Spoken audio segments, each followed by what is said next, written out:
out of the butter. Too much information. Do you do that, Chris? Do you do do you make your own ghee? No, I don't, because I just like butter. To me, it's just kind of extra step for something I already like. Nitric oxide says, Thumper, what you doing? Like he's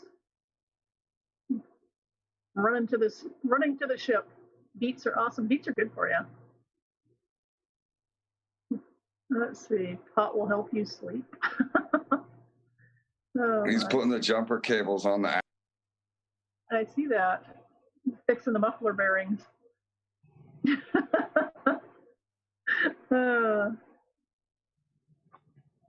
I got an active. Everybody's getting all worked up and excited now. Active. I'm taking those super beets. Haven't noticed anything different. Maybe I'm not supposed to. I don't know. Beets taste like dirt. I like pickled beets. In that case, they taste like cloves and vinegar. Kerrygold butter. I can't afford it, but I hear it's very good. Let's see. Well, good evening, everyone. Good evening. How are you? I'm doing great. How are you? I am just ducky. Afterburners. Having fun talking to everybody about magnesium and all kinds of stuff. So, what you got going on? Do you have anything going on special for tomorrow? For tomorrow? No. Just normal day. We'll see. I spent the day moving snow today because we got plenty, about 7 or 8 inches. Yeah. It's now starting to settle because it's we're right at 32 degrees, so. That's 28 here. I don't know how much we got. I just saw in the yard where the cats had to hop. It was like a rabbit. There was a big space between their footprints. They were hopping across the yard. I don't think they realized how deep it was. The New Year's Eve edition, Tina Don says. Vigilant says it's today here. It's almost New Year's Eve here. We got about 55 minutes till New Year's Eve. Well, I've got the New Year's morning show, which if it runs anything like the Christmas morning show, you're going to be busy. We'll see what happens. You believe that was a week ago already? My goodness, wow. Yeah, it's coming up almost a week away from the Nashville issue, and that was very, very exciting show, to say the least. I think it's interesting the president didn't say anything about it. As far as I know, there was nothing mentioned. It's like that's very odd. I guess because nobody got hurt. What's he going to say? But still, it's just kind of odd. They said he was in Mar-a-Lago and he had been appraised of the situation, but he did not make any public announcement himself concerning it. And I noticed that the Dan Scavino, I don't think even I know of. said anything about it. So that is interesting in their absence of any comment. So, makes me wonder who was behind it. It's such an odd thing to have happened.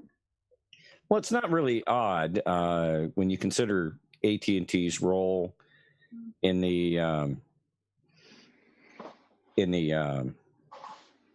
whole scheme of things, especially when you're looking at the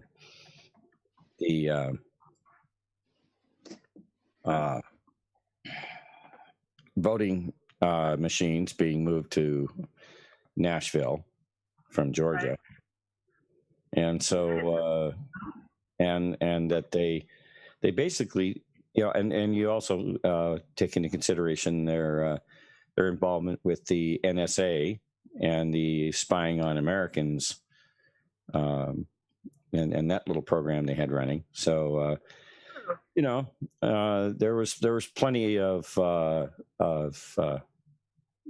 things that could have been the impetus for that attack. So we'll wait and see. It should all come out. So anyway, well, I'll officially relieve you, and we'll get things started here, Chris. I guess say good night to everybody out there, and see you next year, and see you guys next year. And you guys have a great day. Yeah. I'll tuning in. What? Have a great show, guys. Just a quick question before you go. What are your plans for New Year's Eve? You just gonna hang? Cooking a turkey. I don't care if I have anybody help me eat it or not. I'm making a great big. I'm brining it. Sassy Q taught me how to brine a turkey. I'm brining a turkey. I'm gonna cook it tomorrow, and I'm gonna eat like a pig. That's my plans. My cats too. And then take a really good nap after all that turkey, right? Yep. And then start all over again. That's my plan. It's my mom and dad's. It was their anniversary New Year's Eve, so it is. So it's kind of always been a little holiday. So anyway, you guys have a great time. Have a great New Year's Eve and a great New Year's Day. And yeah, absolutely. Love everybody. You have a Same to you, Chris. All right. Well, good evening, everyone. Thank you for joining us for another edition of Hyperdrive. And let's kick the tires, light the fires on the. Let's see what we're gonna try out the TR6 Telos. It will be our mode of transportation tonight. So get ready. It is a much bigger aircraft, and capable of a lot of different things. So, are you ready? You look real hip tonight, Thumper. It's my Under Armour cold gear. Then outside. Your voice sounds a little different though. For some reason, it's like you got maybe because you've been out in the snow all day. I don't think so. Anyway, we need to get the show on the road here, Paul. Hit it. All right, ladies and gentlemen, if you would please take your seats, put your luggage, anything you brought with you, either underneath your seat or in the overhead cabinet, and make sure your seat backs are in the upright position, and your table trays are as well. Buckle your seat belts, everyone, because it's time for us to depart out to 40,000 light years for another adventure and in hyperdrive. 3, 2, 1.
All right, we have arrived. Good evening, everyone. Thank you for joining us again for the Thursday night, or well, let's see, the Wednesday night, Thursday morning edition of Hyperdrive.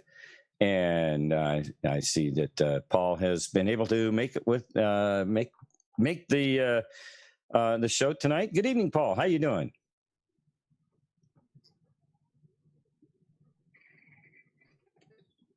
Great. You? I'm doing great. I'm doing great. Why is it when we start the show, all of a sudden your internet starts going wonky on you? Did you hear me? You're roboting again. You were just fine right before It shouldn't. I got.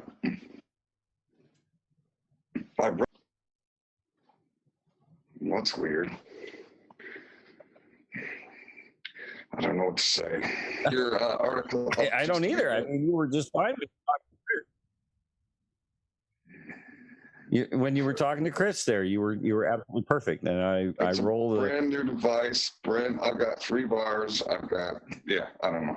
I got one more thing to try, so I'll try that tomorrow. Okay. Are you doing video right now? Because your video is frozen. I was, yeah. I'll stop it. Maybe that's what's shorting it out. It cleaned up a little bit there. Okay. Just keep the video off for a bit.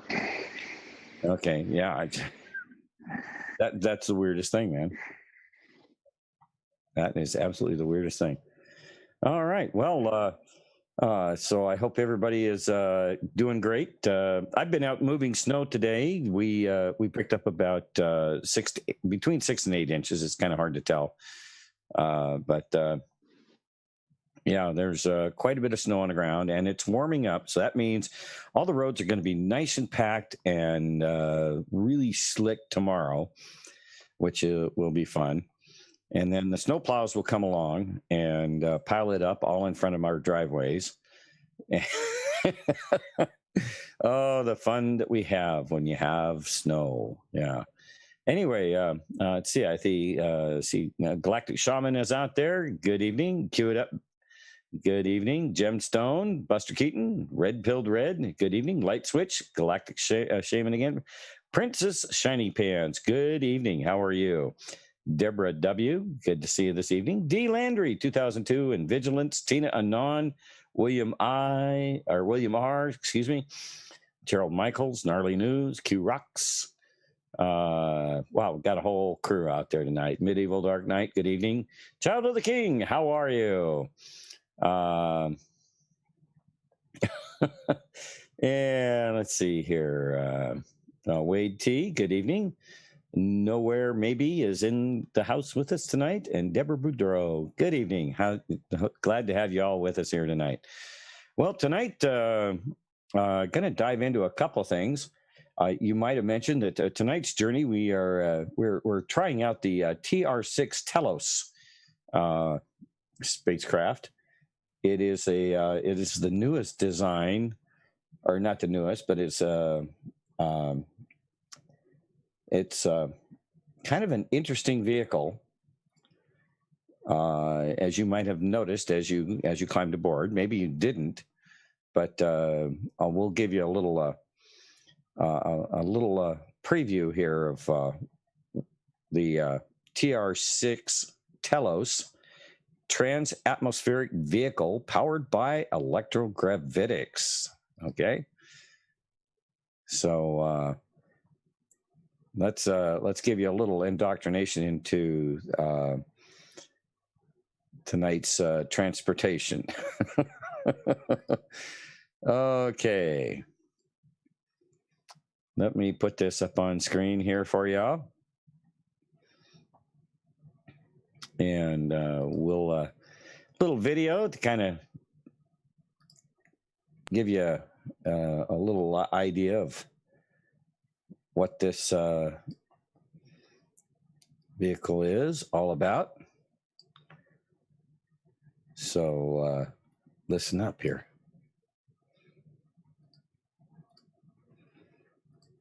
Hello, my name is Ben Lovegrove, and in this video I'm going to look into the rumours about the TR-6 Telos aircraft. The TR-6 Telos is said to be an advanced, ultra-secret reconnaissance aircraft supposedly developed by Northrop Grumman, although I stress nothing of what follows is presented as fact. My previous videos about the TR-3A Black Manta and the TR-3B Astra, the Black Triangle UFOs, generated a lot of interest, and viewers continue to step forward with accounts of sightings. However, the distinctive chevron shape of the TR-6 has also been reported by observers over the skies of North America and elsewhere, as we shall see. The image you're looking at now is reproduced here with the permission of the original source, objectreporter@gmail.com.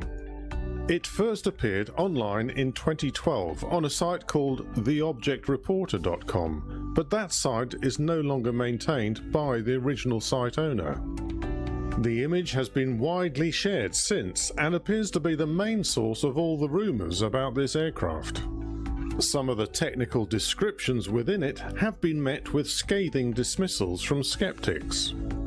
However, in cyberspace, everyone has an opinion, and there's no shortage of self-appointed experts. So let's look at the image in detail. From this image, we can see that Telos stands for TransAtmospheric Electrogravitic Low Observability Surveillance Platform. In plain English, that suggests that this aircraft can operate both within and outside the Earth's atmosphere. This VTOL aircraft is said to have an electrogravitic propulsion system consisting of 5 units, although eyewitnesses have reported 7 in some reports. Obviously, this would depend on how many are actually powered on during each sighting. Low observability simply means that it's hard to spot because it has an advanced and sophisticated camouflage system that helps it blend with the night sky. And it is apparently designed as a surveillance platform, or spy aircraft if you like. The image suggests that the 2 wings can be folded, reducing the dorsal view width to 256 feet, and shows the comparable size of a B-2 Spirit bomber. The B-2 Spirit bomber has a wingspan of about 170 feet, or 52 meters, and a 747 jumbo jet has a wingspan of 224 feet. The ventral view in the image shows the width to be 519 feet, so even with the wings folded, there are not many hangars in the USA that could accommodate an aircraft of this size. Another section in the picture shows the aircraft with the star field camouflage active, illustrating how it partly blends into the night sky. At the top of the illustration is a side view, again with the B-2 Spirit bomber for comparison, with a length shown of 219 feet. Sightings include MUFON case number 97282, submitted on the 28th of December 2018, by an ex-Royal Navy serviceman with 20 years of experience, including time spent on engineering and sea weapons systems. While walking his dog late one night near the town of Shrewsbury in the UK, he heard a humming noise above him. He looked up and saw a very large chevron-shaped flying object hovering over a field nearby.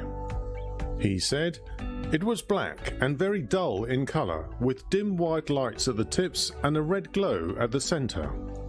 I estimate it to be well over 100 feet from tip to tip." He continues, "But suddenly it started to move, and as it did towards the west, a small white ball of light shot out of it towards the road. As this happened, the large chevron object shot out a clear white beam of light. Then just shot off with a hum and a buzz sound towards the west, and it disappeared from sight." He concludes his report by saying, "I am fully aware of all military aircraft, including drones, but this was like nothing I have seen before. On looking through the internet at what I could resemble it to, I would most definitely say that it was similar to the object seen over Phoenix, Arizona in 1997.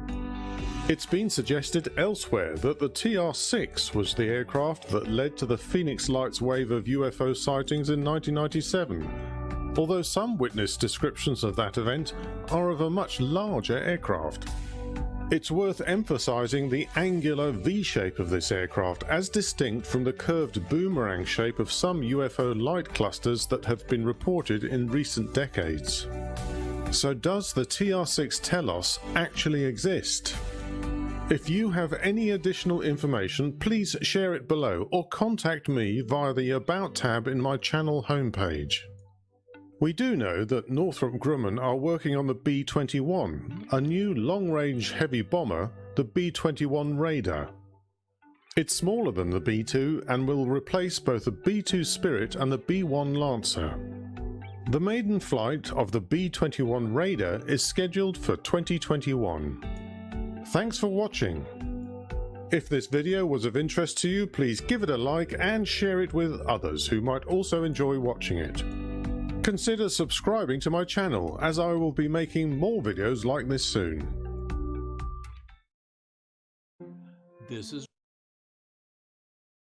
All right. So what do you guys think of that?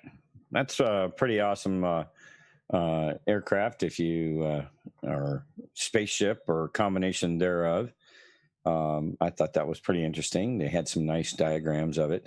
And you know, if you recall, Paul, are you familiar with the Phoenix Lights event?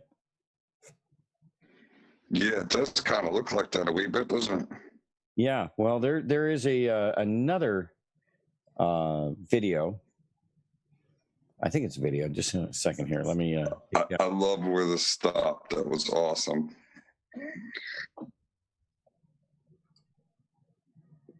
Let's see here.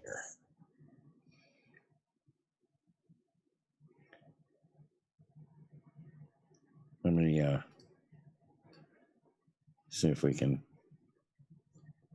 It's interesting about the wings folding. Obviously, they don't fold when they're moving, right? They just fold when they're trying to put it into some sort of hangar. Well, it's so big. Is what they're implying. Yeah. Well, at what they say, 500 and some odd feet, 525 feet. Wingtip to wingtip. Wide. Big airplane.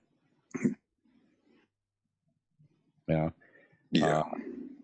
And they say it's a reconnaissance bird. Could they have made it just a wee bit smaller? Well, you know, like they say, it had 5 of the these pods, or these lights that are on it, and the lights, to my understanding, are the actual anti-gravitic mechanisms that you know, give it lift. And but would they need 5 or 7 of those? Well, if it's an experimental Seems a little craft, strange. well, if it's an experimental craft, if you want to see what happens when you put more of them on, they might have had to just make it larger in order to, you know, space them apart. See how much, you know, what effect 5 as opposed to 3 of these units would do as far as speed, maneuverability, you know, capabilities, things like that. And it may be overkill. It may be more than what the thing needs, but you know, it's a way of them, you know, trying to see just how much of that, you know, of those types of, you know, systems they need. You know, I could see having to spread them apart. That sort of makes sense to me. You know, having to spread them at a vast distance so the magnetic forces aren't overlaying each other. Mm-hmm. Well, and just what effect it has. Now, this article here talks a little bit more about it, and the TR-6 Telos archives are new responsible for UFO sightings. Could most UFO sightings be caused by advanced anti-gravity military aircraft? According to military.com, a website for U.S. military members, anti-gravity technology may be right around the corner. The aircraft displayed in their video is labeled the TR-3B. The aircraft is triangle-shaped, can move at incredible speeds, and is difficult to be detected by radar. Sightings of this unit are increasing all around the globe. According to military.com, the unit is not official, however, yet. It doesn't exist officially. It uses highly pressured mercury accelerated by nuclear energy to produce a plasma that creates a field of anti-gravity around the ship. Conventional thrusters located at the tips of the craft allow it to perform all the manner of rapid high-speed maneuvers along all three axes. Interestingly, the plasma generated also reduces radar signature significantly, so it'll be almost invisible on radar and remain undetected. This literally means that it can go to any country it likes without being detected by air traffic control or air defense systems. And then it goes on to show this Phoenix sighting in U.S. spotlight.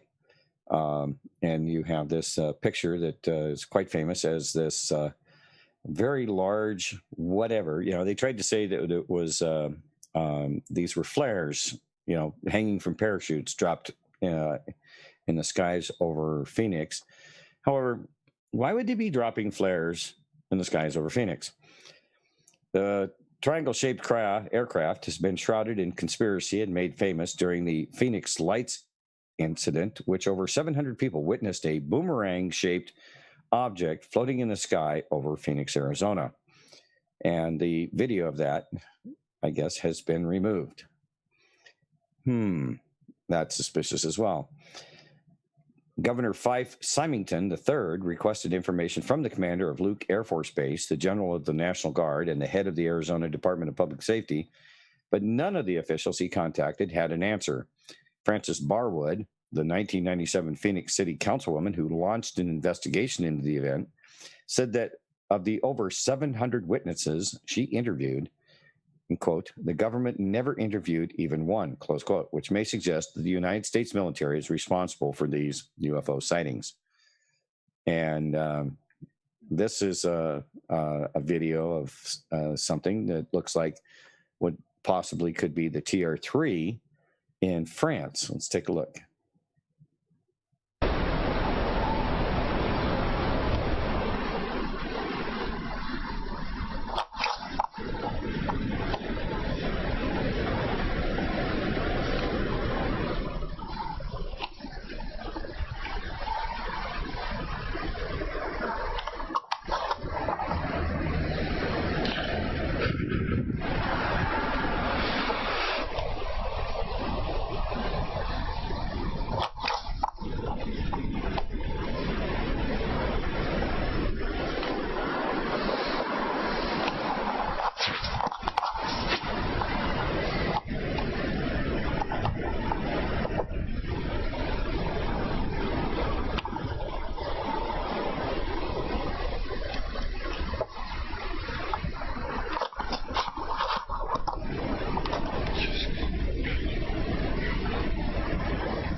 Now that was weird.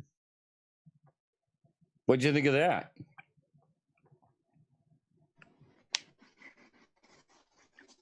I haven't seen that one before. It's pretty wild.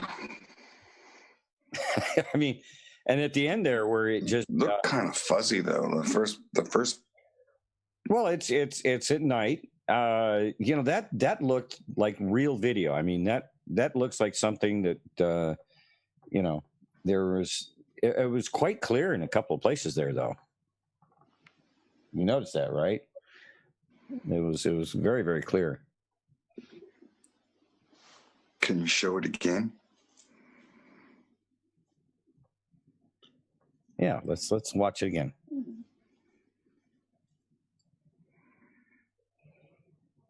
Get all this garbage off the screen here. Okay. Watch again.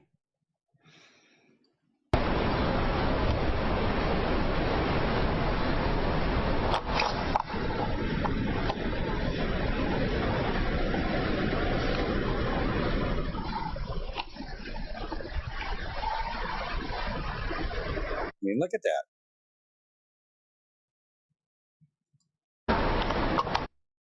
Actually, just go back. Let's see. Let's go back just a few steps here.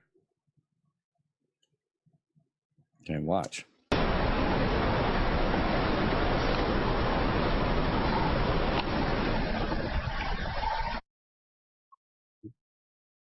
Pretty convincing.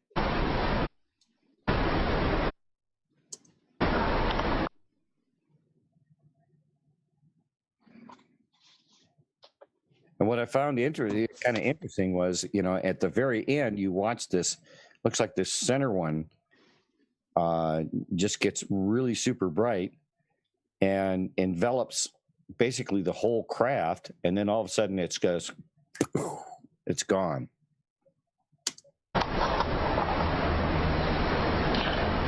Kind of like it turned on its hyperdrive.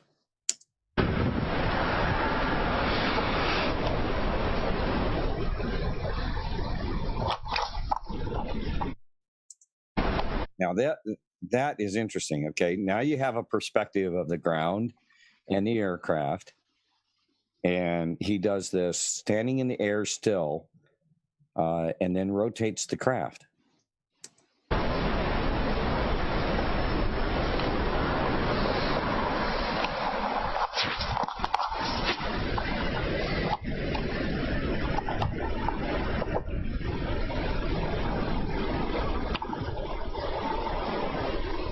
And then all of a sudden that center unit goes super bright, and it almost looks like as it powers up, it basically envelops the whole vehicle in that bright glow.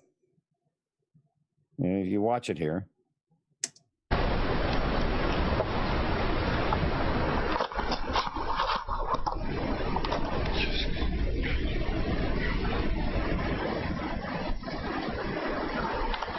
And it's gone. That's pretty odd, man.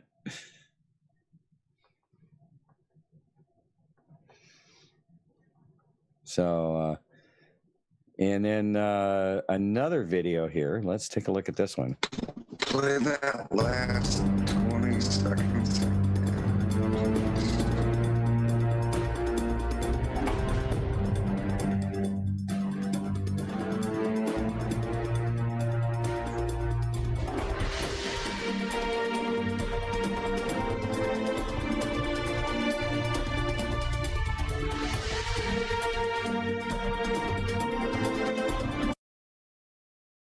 Okay, you see that one coming up, you know, from almost center screen there.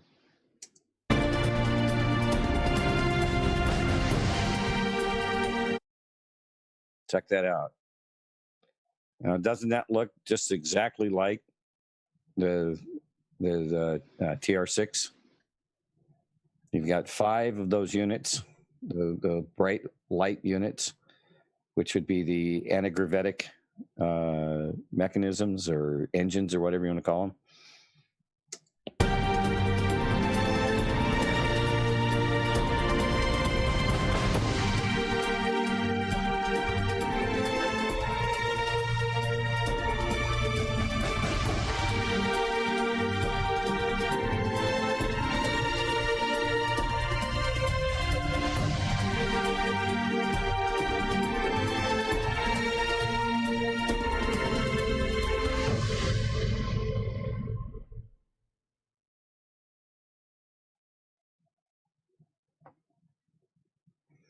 Now that's pretty cool, Tom Brown. That is pretty convincing, if you ask me. That is hugely convincing. Then we see the same image here. Another rumored unit is the TR6 Telos. In theory, the TR6 Telos is designed for use as a trans-atmospheric, low observable reconnaissance platform with global reach and a long loiter time over target, employing active electromagnetic, electronic, and visual camouflage It is able to penetrate all currently known defensive systems from transorbital height. The TR-6 utilizes 5 electrogravitic generators for propulsion and is considered a VTOL craft not needing a runway. The landing gear is strictly for maneuvering while on the ground. The wings fold for hangar storage. Currently, there are only a handful of hangars in the world that can accept the TR-6, with most of them in the U.S. The entire airframe acts as a multi-band communications relay capable of directly interfacing with all current U.S. military satellite networks. The skin employs active visual camouflage using a star-filled lighting pattern along with other active stealth techniques. Telos platform is also capable of operating in space as well as docking with military space stations via a ventral docking hatch.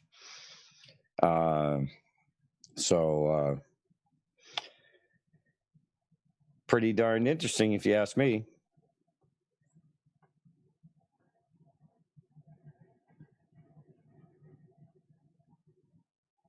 I want to see where it shot off again, Thumper. If I could just last like 20 seconds of that. Okay, hang on. Get this thing reset here.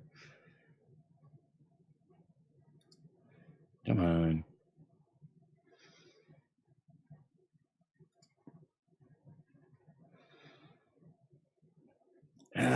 Get this stuff off the screen. Now it doesn't want to play nice with me right now. Let's see.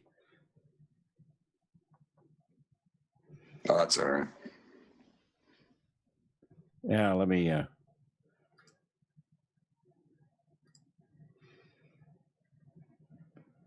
I can't get it to go back to the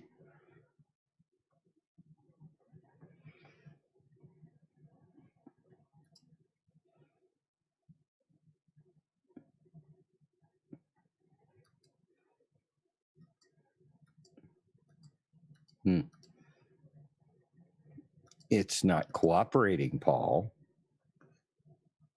Okay, well. Moving on, right? I guess we'll move along here. All right, so yeah, that's just some stuff. Danusha actually sent those to me the other night when we were on the show. And then there's another video here.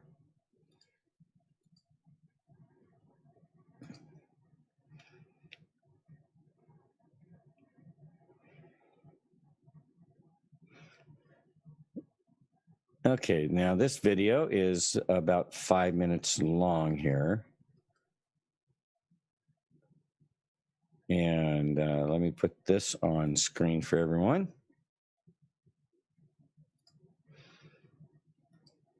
And we'll take a look at this.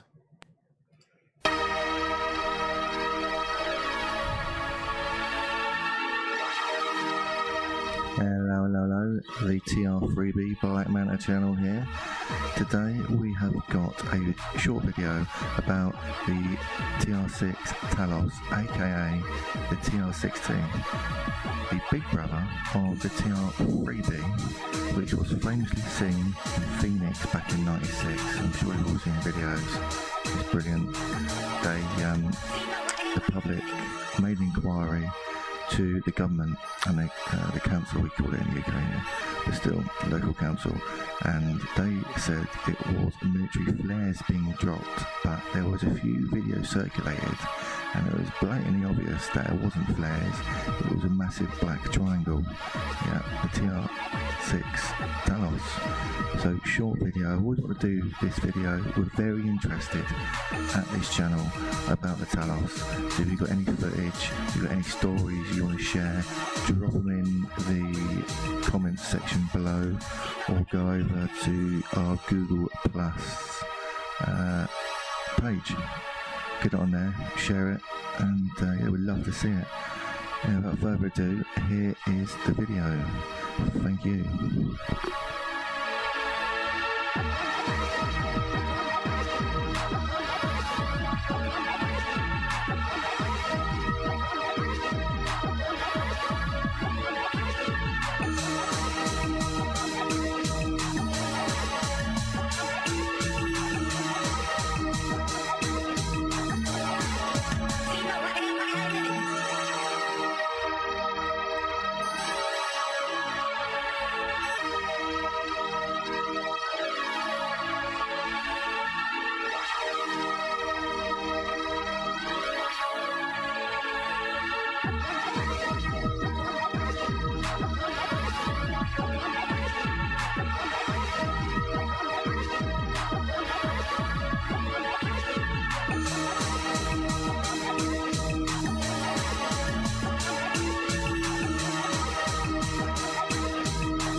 Okay, I'm going to stop it there because the audio in that, when you're wearing a headset, the audio out of that thing is absolutely obnoxious because they go from ear to ear, and they're really not just showing you a bunch of pictures and stuff. You know, I hate it when they do stuff like that. You put stuff up there, talk about it, give us some information, you know, and they put up garbage like that.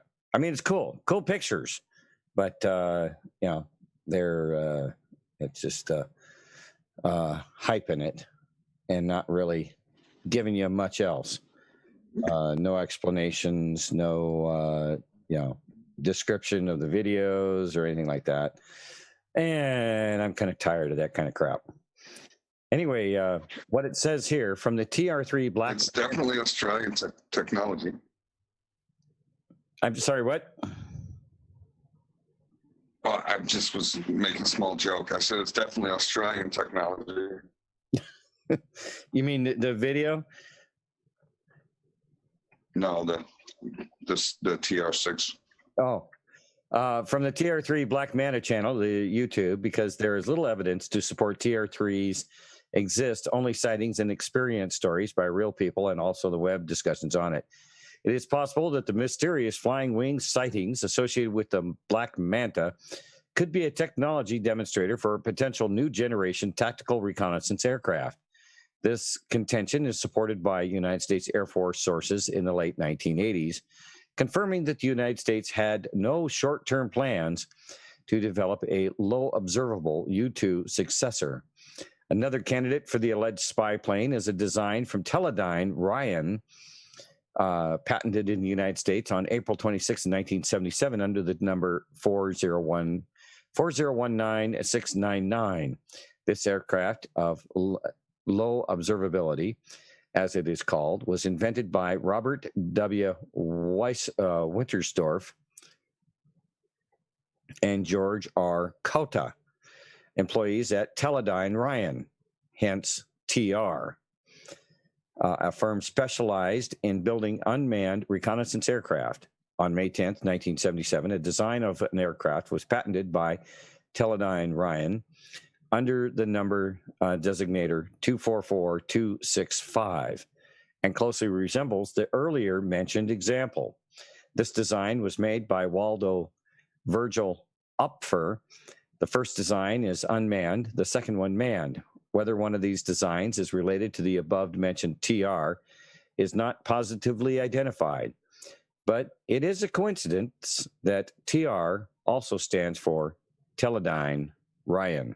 Teledyne Ryan was acquired by the Northrop Grumman Group in 1999. So, Northrop Grumman has been a leader in the in a lot of really wild and crazy craft, and they were also Northrop Grumman, a lot of our older military aircraft, but they kind of got away from the normal everyday aircraft that they've been known for, and they kind of went dark, if you know what I mean.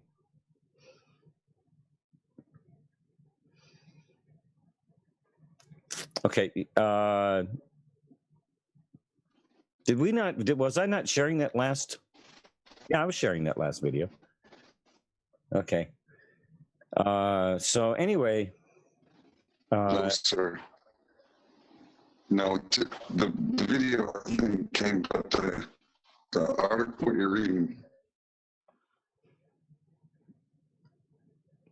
I have no clue what you just said. The video did, but you didn't have a share on, no. If you're reading something, you didn't have a share on. Did you go out and come back into the meeting? No, I've been here the whole time. Okay. I just sent you a note in the Zoom there. Okay, I'll try that. Yeah, it's just Paul's. It's Paul's audio on my end. It is just horrible. Yeah, well, it's just a little blurb, a little paragraph at the bottom of that video that we just saw, and I didn't share it.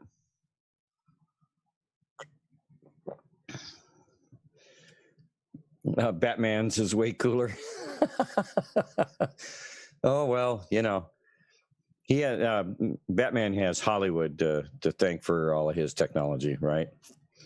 They can do anything. All right, I'll give you a link to those videos and that article and stuff.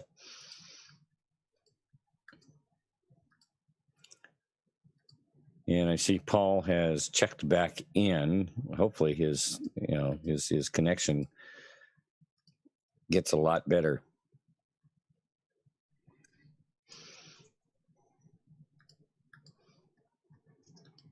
Are you there, Paul?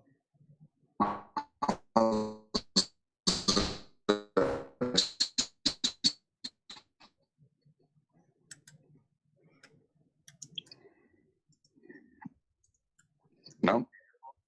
Still no? You're shitting me. Oh well. It's terrible. It'll clean up for about 2 or 3 words, and then it goes just totally robotic.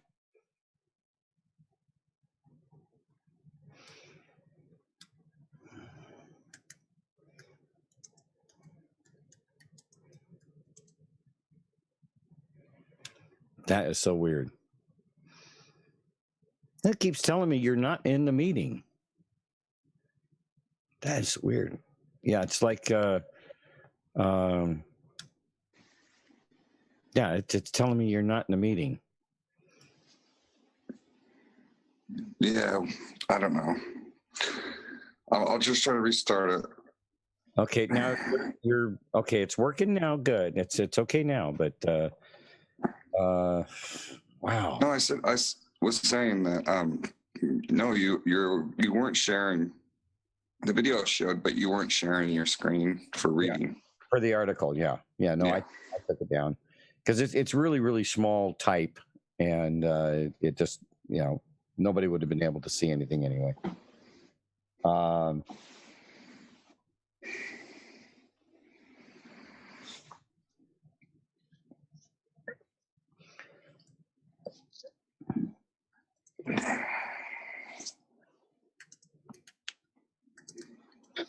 Okay.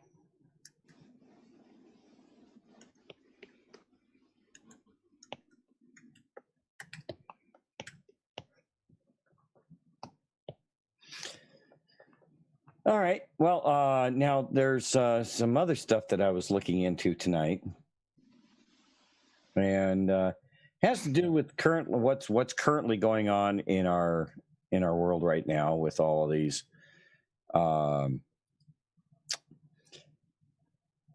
the lockdowns and the cabal, the new world order, and so when you take a look at what you come to find is, we've talked about this numerous times before about how the Illuminati, these Masonic temples and things like that, people like Albert Pike and others, Rockefeller is one specifically, where they talked about what their plans for the final phase of implementing the New World Order and all the different things that they would do to basically reduce the size of the population and gain a firm grip on the psychic of, whoever is left after they, it's just who they're going to work to see who they can manipulate, who they can control through media and fear and scare tactics, and using the media to push this stuff. Occasionally, they're gonna poke the bear, so to speak, when they create a false flag in order to advance their agendas and all of that. And I found this website here, and it's really quite interesting. I'll put up on share for you guys. And Lisa's Human Life. Let the truth set you free. We are living in perilous end times. Millions of people around the world have been connected to a classified telecommunications network controlled by sentient artificial intelligence. This global brain-computer interface allows a person to be wirelessly controlled from any location on the planet.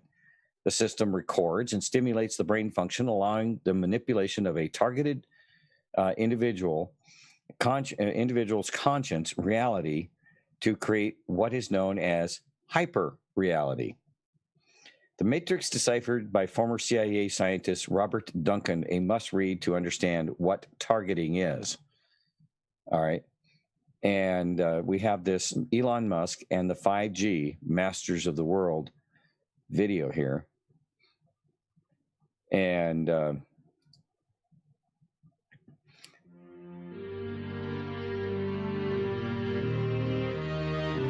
the Internet of Things and the 5G grid is the end game of the New World Order, and it is the New World Order itself.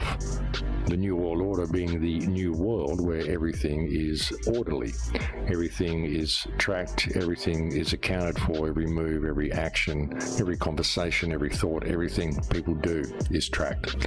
When you're looking at the Internet of Things and this 5G surveillance grid and what is really coming online, this technocracy that is coming online, everything else kind of pales into insignificance, because in this AI grid that is coming online to control us, and it will be an AI grid, it will be controlled by AI, this is in their own plans.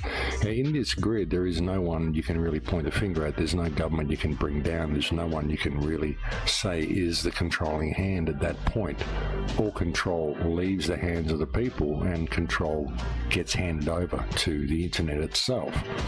It's a sea change. An onslaught's not an improper word. It's a bombardment. So instead of a cell tower 1 mile or 2 miles from you, and you still have cell phone service, we're going to have antennas every block, and some poor soul is going to have one mounted to utility pole, maybe less than 20 meters from their home.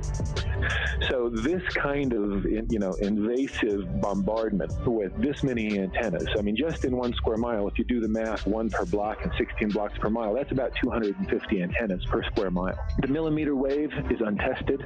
Former FCC Chairman Tom Wheeler openly said that they don't plan to test. We won't wait for the standards. And then our appeal also addresses the fact that there's a plan to roll out 5G through satellites in low Earth orbit. So 20,000 satellites, which will cover every square foot of the planet with a 5G signal. So this amazing set of missions aim to create a super low latency telecommunications network. And how are they going to do this? Not by launching just these 60 satellites, which, let's face it, is a damn amazing mission by itself, but by launching around 12,000 satellites in 3 sophisticated orbital shells around the world. No big deal, right? The better question might be, why are SpaceX attempting to create this network? What this whole system is leading towards, folks, is complete digital control of everybody and a merging of human beings with AI. And when you look at Elon Musk and some of the stuff he's been putting out, he's saying that it is necessary for us to merge with AI. It's going to be the only way to save us against AI completely taking over. And he's saying this needs to be done through a neural net. And listen to this. If you assume any rate of advancement in AI, we will be left behind by a lot. That is Elon Musk, the inventor and entrepreneur behind such futuristic endeavors as Tesla, SpaceX, and Hyperloop. And as you heard, Elon Musk has AI, artificial intelligence, on his mind these days. He says AI machines could soon outsmart us all, and his philosophy is if we can't beat them, we should join them by implanting AI computers directly into our brains. So, from a long-term existential standpoint, that's like the purpose of Neuralink, is to create a high bandwidth interface to the brain such that we can be symbiotic with AI. Because we have a bandwidth problem. You just can't communicate through your fingers, it's too slow. So I think if we can effectively merge with AI by improving that the neural link between your cortex and your digital extension of yourself, which already, like I said, already exists, just has a bandwidth issue. Pay close attention to what he said there. What he said was that this interface already exists. It's just that they have to improve the bandwidth. They have bandwidth problems. So how might these bandwidth problems be improved? It's not just that 5G is faster than 4G and that's it. It has other features such as much lower latency. It also has higher capacity for bandwidth and higher capacity for number of devices. SpaceX took the first step towards its orbiting internet system late Thursday. A Falcon 9 rocket launched from Florida's Cape Canaveral with a payload of 60 small satellites. Eventually, CEO Elon Musk wants to put 12,000 up there.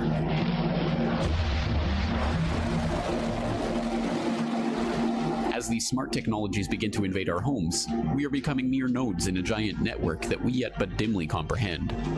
Called the Internet of Things, the plan is to create a network that will eventually include every single object on the planet. And as the public is finally becoming aware, such networks provide golden opportunities for corporations and governments alike to collect data and spy on the population. This is not mere conjecture. Before becoming enmeshed in an affair that ultimately derailed his career, former CIA Director David Petraeus bragged openly about how these smart technologies would allow intelligence agencies to spy on everyone in their own homes using their own appliances. Speaking at a summit for In-Q-Tel, the CIA's venture capital firm, Petraeus noted, "Items of interest will be located, identified, monitored, and remotely controlled through technologies such as radio frequency identification, sensor networks, tiny embedded servers, and energy harvesters." In practice, these technologies could lead to rapid integration of data from closed societies and provide near-continuous, persistent monitoring of virtually anywhere we choose. Whether Petraeus' own downfall is a result of FBI eavesdropping on private emails as part of a plan to warn future would-be whistleblowers, poetic justice, or mere irony, it is nonetheless instructive. When everything that anyone does is tracked, traced, and databased at all times, from our dishwasher usage to our television viewing to our toilet flushes, no one will be able to avoid the gaze of the state, regardless of whether or not they have something to hide. As IT World's Kevin Fogarty observed, if J. Edgar Hoover were alive, he would die of jealousy at the technologies available to the would-be big brothers of today. For the unimaginative out there, Hollywood yarns like Enemy of the State have provided fictional examples of what can go wrong if someone, somewhere, abuses the power of information and surveillance to target an innocent person in the wrong place at the wrong time. To be sure, the power that these technologies give for agencies or corrupt groups within those agencies to destroy the lives of targeted individuals is itself a fitting answer to the question of why government surveillance should be troubling to us. But beyond what can happen to specific targeted individuals in such a scenario is a much larger question. What if this data were being fed into a database so gargantuan it contains a digital version of every single person on the planet? And what if that database were being used by the Department of Defense to wargame various scenarios, from public reactions to natural disasters to the likelihood of civil unrest in the wake of a declaration of martial law? Remarkably, this is precisely what is happening. It is called the Sentient World Simulation. The program's aim, according to its creator, is to be a continuously running, continually updated mirror model of the real world that can be used to predict and evaluate future events and courses of action. In practical terms, that equates to a computer simulation of the entire planet, complete with billions of nodes representing every person on the Earth. At the time of initial reports on the program 5 years ago, there were only 62 country-level simulations being run by the US Department of Defense. These simulations grouped humans into composites, with 100 individuals acting as a single node. But already at that time, the US Army had used the systems to create a 1-to-1 level simulation of potential Army recruits. The ultimate aim would be to archive enough data on each individual to be able to make a computer model of everyone on the planet, one that could be used to predict the behaviors and reactions of every single person in the event of various scenarios. Now, creating a world simulation is not a new concept. Even a sentient one has been attempted over and over. For the public, these often came in the form of video games.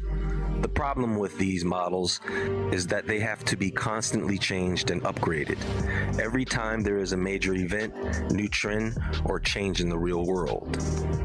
The Sentient World Simulation does this automatically.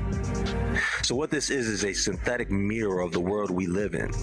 Not a piece of it, but the entire world. And this program constantly recalibrates the simulation based on real-time world events, trends, theories, economics, industry, almost everything you can think of that would contribute to an accurate model. Not to mention the individual pieces of data on every single person person represented in the simulation. So to put this in perspective, what this is a digital clone of our world and everyone in it. Jade came from a 3-part software program, and that program was called Jade. And essentially there's a data dump, there's an analyzing program, and then there's a war chest style program that takes all the data that funnels into it at all times and analyzes it and breaks it down to exactly the meaningful info that is then deployed to people in the field. One thing about Jade 2.0, which is what we're at right now, is Jade 2.0 isn't using traditional computers. It's using very small, complex, little, tiny machines. It is a quantum-style computer. And that's something that hasn't been done on a war front that I know of. And a lot of times, when you're talking quantum computers, you're talking thousands of processors onto a space that you can't even see. It's so small. The military has finally come up with an answer. How do you listen to the world's data and analyze it and have the computing power to do it all in real time? With quantum computers, you can do that. That in itself is a lot that's coming at us. But without the quantum computers in the mix, they would never ever have the processing power to be able to pull off a war based upon real-time information delivered directly to the soldiers' hands on the field instantaneously. Essentially, what we're up against is we're up against a software program that's going to know us far better than we ever know ourselves. To the point, they even have modules that predetermine what somebody is about to do based upon past logging of all the historical data they've already collected. All of our patterns are easily seen. So the first phase of Jade Helm, on top of getting all their equipment deployed across the United States in very strategic locations, is literally finding where are the enemies, what are we doing? And the reason they're keeping everything so secretive is so that we are exposing ourselves by every time that we send a text and talk about Jade Helm, every time that we talk about resistance, every time that we talk about this isn't the right thing to do. Almost instantaneously, the artificial intelligence software, Jade 2.0, filed on you and me and whoever it is they are after. So Jade 2.0 is essentially the full command and conquer style military program. It eliminates all the middlemen. It goes directly from the elite or whoever's top of the chain, and it goes directly to the soldiers. There is no middleman anymore. There's no more wait. There's no more having to wait for instructions, because Jade 2.0 can give you everything you need to know instantaneously by just giving it the right data. You give the right data, it's going to take the algorithm and it's going to show you what's up and where to go and where you need to put your firepower on. Over the last couple of years, they fired 200 of the top, the best, the top shelf generals. They've gotten rid of them. And they were the guys who would literally not pull the trigger on civilians. They want people who are willing to do whatever it takes. Some of the scary things that Jade can do and why it's so scary is the fact that this information is assimilated and it's run through war game software. And the war game software is able to tell them, the commanders in the field in real time, what to do, who the resistance is, and where the resistance is at. It's almost like a battle that you don't need real generals and colonels for. It's a battle that deploys and plays out by itself. What I personally find most heartbreaking is that essentially the technology that we've come to love and to use and to build and to change society for the better, we hoped, has now been used and is being used to hunt us and kill us, and is essentially our greatest enemy that we've known to date. If they were being forthcoming and were telling us what really Jade Helm was all about, we would be out scrambling and trying to find as much data as we can on this. This is why it's pretty clear to see that Jade Helm began the second they announced it, and the second people began reporting all the military action. And that's what Jade Helm is all about. It's about mastering the human domain. What will we do? What will we be doing next? How are we going to do it? Who are our friends? What do our friends think? Are there political people among us? Are there fighters among us? What are we going to do? Master the human domain. Every time you go to Facebook and look for Jade Helm stuff, when you go to YouTube, every single bit of this is fed back into Jade 2.0. Now, since they've gotten rid of the top commanders, it appears that now our military is essentially being run by a computer system.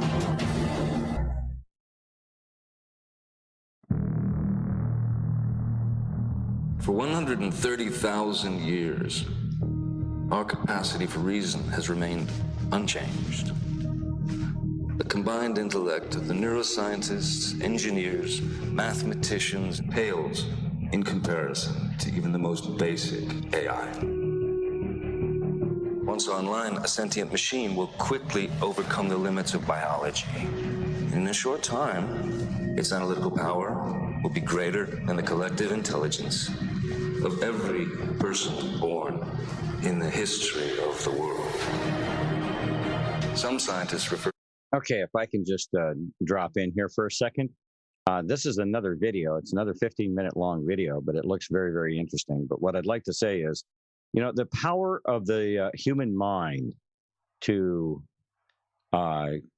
compute is greater than any one of these damned machines that they are trying to build. The thought process and the way we think cannot, and I repeat, cannot rival the human mind. Now, we look at this kind of stuff. They impress us with all this kind of stuff because, you know, we are only utilizing a small fraction of our abilities compared to, you know, the size of our brain and what we are currently able to perceive. And I actually do believe that if we didn't have some of the things that we're going to talk about as we get a little further into this topic here tonight, that they are intentionally doing things to us to keep us distracted, to keep us from being able to learn. They're not giving us information. And they're also doing things like putting aluminum, little nanoparticles of aluminum in the air that gets into our systems, that crosses the blood-brain barrier. And it's one reason why we have such a huge peak in Alzheimer's and all these other things that are going on. Drugs that they're giving kids nowadays are not allowing their bodies to fully mature. All of these things are being implemented to keep us from achieving what they know that we will achieve naturally. I call it organically. Dementia, absolutely, Billy Bob. All of those things are meant to keep us down because the whole idea is to turn the human race into a bunch of biological automatons, basically. And that way they can control us. And you just saw in that video, they talked about, instantaneous communications to, they like to use the military. Okay. The idea of being able to communicate directly to the troops on the ground. That way they're much more effective. That's the way they can, robots. Yeah. We're just going to be, they're biological zombies that they can shut us down when they want and turn us back on when they want. You will have no free will. You will have only what they give you, and they will be able to do anything to you at any time that they wish. And I don't know about you, but I don't want to live in a world like that, because that's not living. That is absolutely not living. That is you've been enslaved by that technology. And anyway, let's take a look at DARPA 2045 initiative. Here we go. This as the singularity. I call it transcendence. Call it transcendence, yeah. Yeah, no, that is not transcendence. It is a dive into absolute slavery. I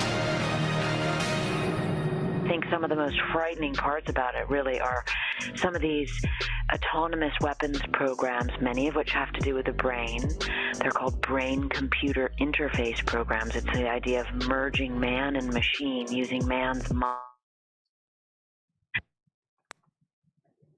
And they are already looking to... Sorry, I'm going to make that go full screen for you for just a second here.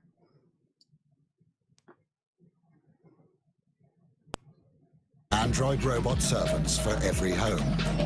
Thought-controlled avatars to provide telepresence in any place of the world, to transfer one's personality to an alternative carrier.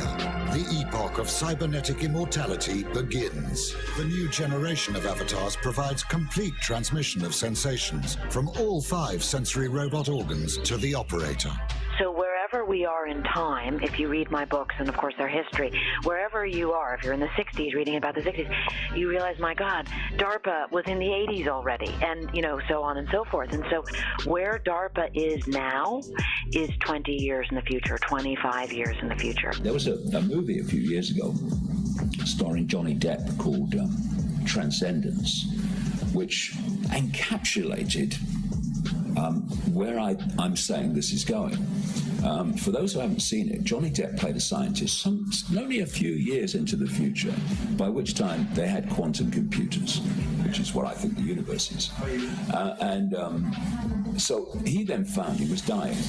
So his scientist wife downloaded his consciousness onto this quantum computer. And after he died, she downloaded it onto the internet. And Johnny Depp's consciousness took the internet over. And by then, they had the Internet of Things, so he was controlling everything, was controlled the internet. So what they then did was release what they called sentient nanoparticles on the wind out into the atmosphere. Humans breathe them in. And because that technology then was connected to them, it connected them to the internet. So now Johnny Depp is dictating their behavior. Before you go, oh, that's the stuff of science fiction. No, it's not. You've advised the Joint Chiefs of Staff at the Pentagon, which sounds very important. And I've also done some ongoing work with the Strategic Multi-Level Assessment crew over the past 10 years at the Pentagon, at Dr. Kabayan's group, and with DARPA. What has gone from the drawing board to the reality is this. The use of neural interfacing and physiological interfacing through the idea of remote-controlled small-scale systems to create a nanoswarm of biopenetrable materials that you cannot see, that can penetrate all but the most robust biochemical filters, that are able to integrate themselves through a variety of membranes, mucous membranes, and wherever, mouth, nose, ears, eyes, and they can be done in such a level that their presence is almost impossible to detect, and as such, the attribution becomes exceedingly difficult to demonstrate. The idea here is to put minimal-sized electrodes in a network within a brain through only minimal intervention to be able to read and write into the brain function in real time, remotely. The technology is now so sophisticated and advanced, they don't even need nanotechnology for their technology. For their technology to work properly, nanotech is not required. although it is necessary for training, research, and development. They use it as a bioamplifier, and they map out the brainwave signature of the victim. Digital brainwave imprint is taken, and that digital brainwave signature is uploaded back to a supercomputer. As it builds this cognitive model inside its database, this copycat parallel twin personality of the victim's brain. Linking brains to machines and creating machine brains. Is that something we can handle? Can we handle the truth? Can we handle the answers? Can we create designer brains? Are they targetable after birth? Are they modifiable throughout the lifespan? The answer to each one of these, ladies and gentlemen, is yes. I give you no science fiction in this lecture. I only give you science fact. The victim's brain is remotely tied to a supercomputer for life, using a computer multiplexer to route the signal to a tower, satellite, or mobile platform, which then relays the signal, the hidden carrier frequency within this bit stream, this fabricated and falsified bit stream of energy, okay, to the victim, to the digital receiver. The victim's brain, the victim has become a walking digital receiver.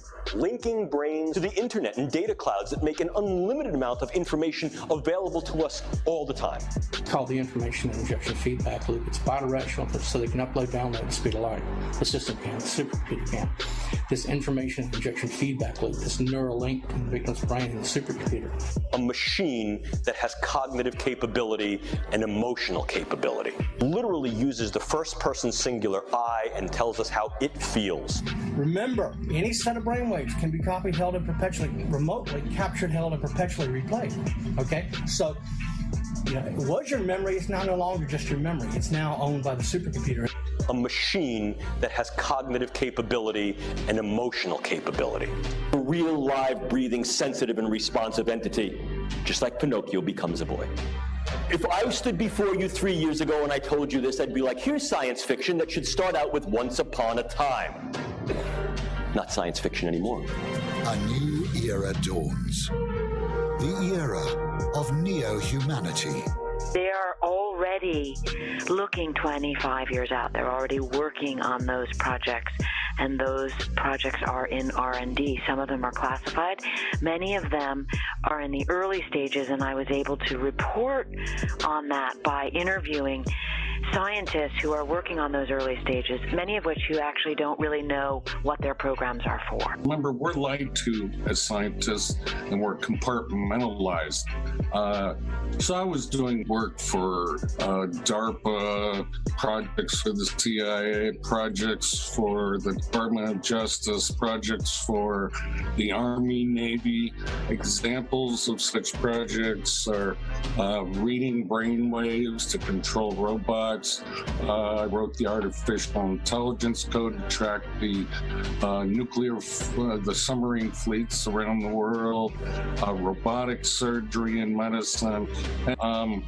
But I got into this line of research because I thought I would be the first to do computer to human brain communications. After working on it, portions of it for DARPA, and then realizing, oh my gosh, this is MK Ultra on steroids.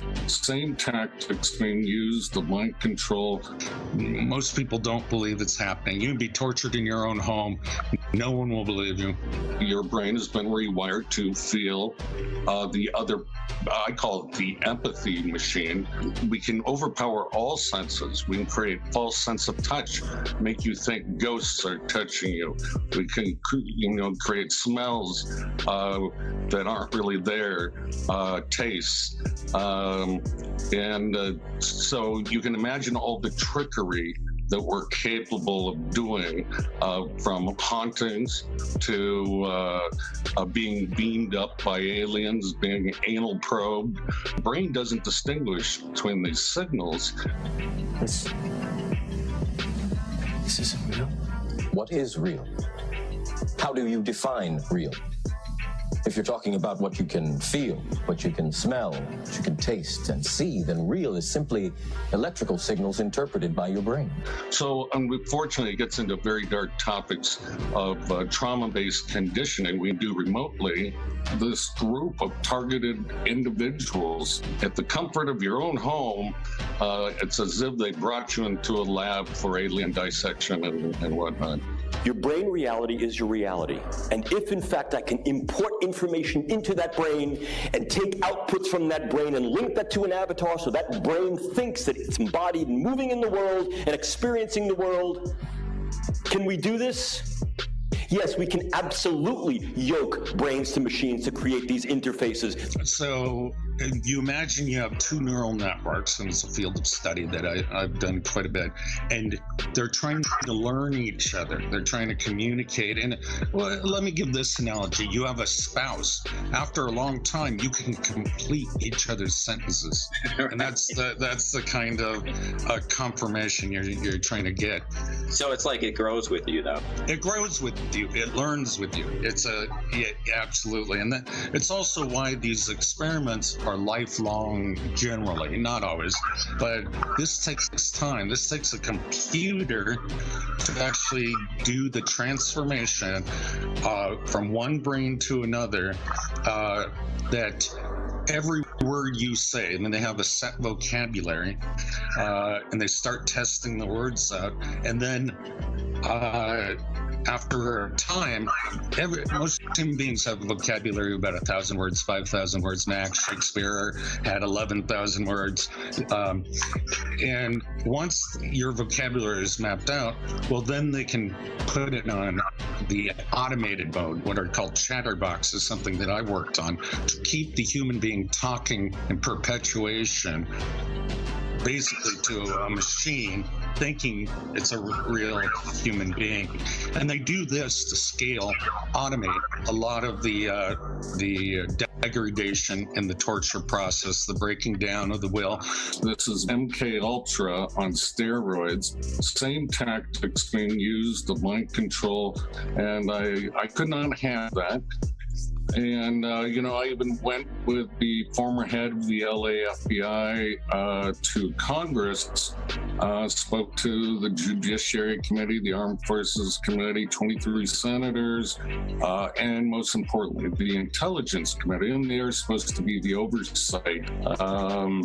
This is absolutely incredible. First of all, thank you for doing that, for going to Congress and going and speaking to these Senate committees and to the Senate Intelligence Committee, etc. It sounds like this was a replay of the Church Committee of the 1970s then, because you were coming forward as a DoD CIA whistleblower and Navy and NATO, etc. whistleblower. Speaking about this matter, what was the reception like? And this is when I lost faith of my government. Was that event. The Senate Intelligence Committee, it seems like they're all on board for this global takeover. Would you say we are in the New World Order currently?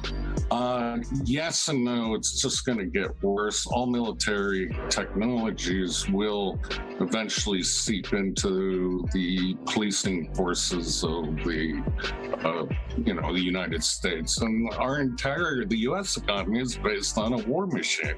President General Eisenhower said it. Beware. This is what's going to happen if you do not stay vigilant. It will become the entire economy, and they will create wars just to keep people employed. We must not fail to comprehend its grave implications. Our toil, resources, and livelihood are all involved. So is the very structure of our society. In the councils of government, we must guard against the acquisition of unwarranted influence, whether sought or unsought, by the military-industrial complex. The potential for the disastrous rise of misplaced power exists and will persist.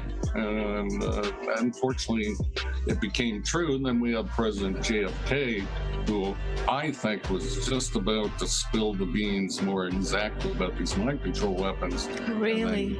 He got excessive.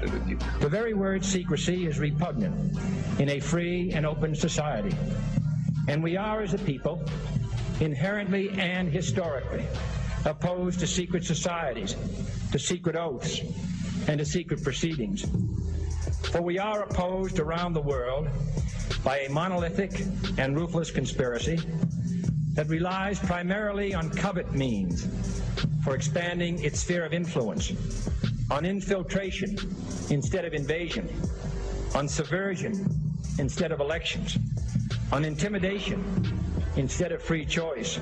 It is a system which has conscripted vast human and material resources into the building of a tightly knit, highly efficient machine that combines military, diplomatic, intelligence, economic, scientific, and political operations. Its preparations are concealed, not published. Its mistakes are buried, not headlined. Its dissenters are silenced, not praised. No expenditure is questioned, no secret is revealed. That is why the Athenian lawmaker Solon decreed it a crime for any citizen to shrink from controversy. I am asking your help in the tremendous task of informing and alerting the American people, confident that with your help, man will be what he was born to be. He got assassinated by a Manchurian programmed, brainwashed, assassin.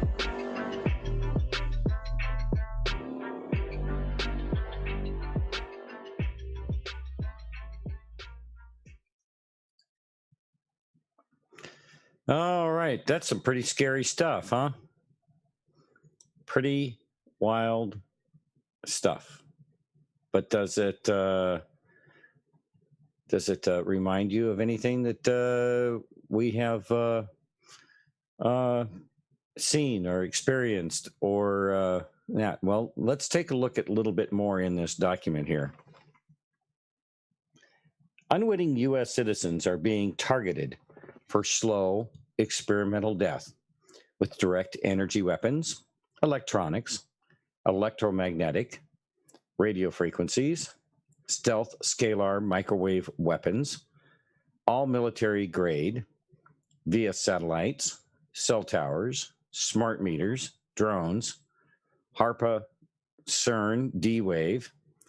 Americans are under vicious attack by their own government.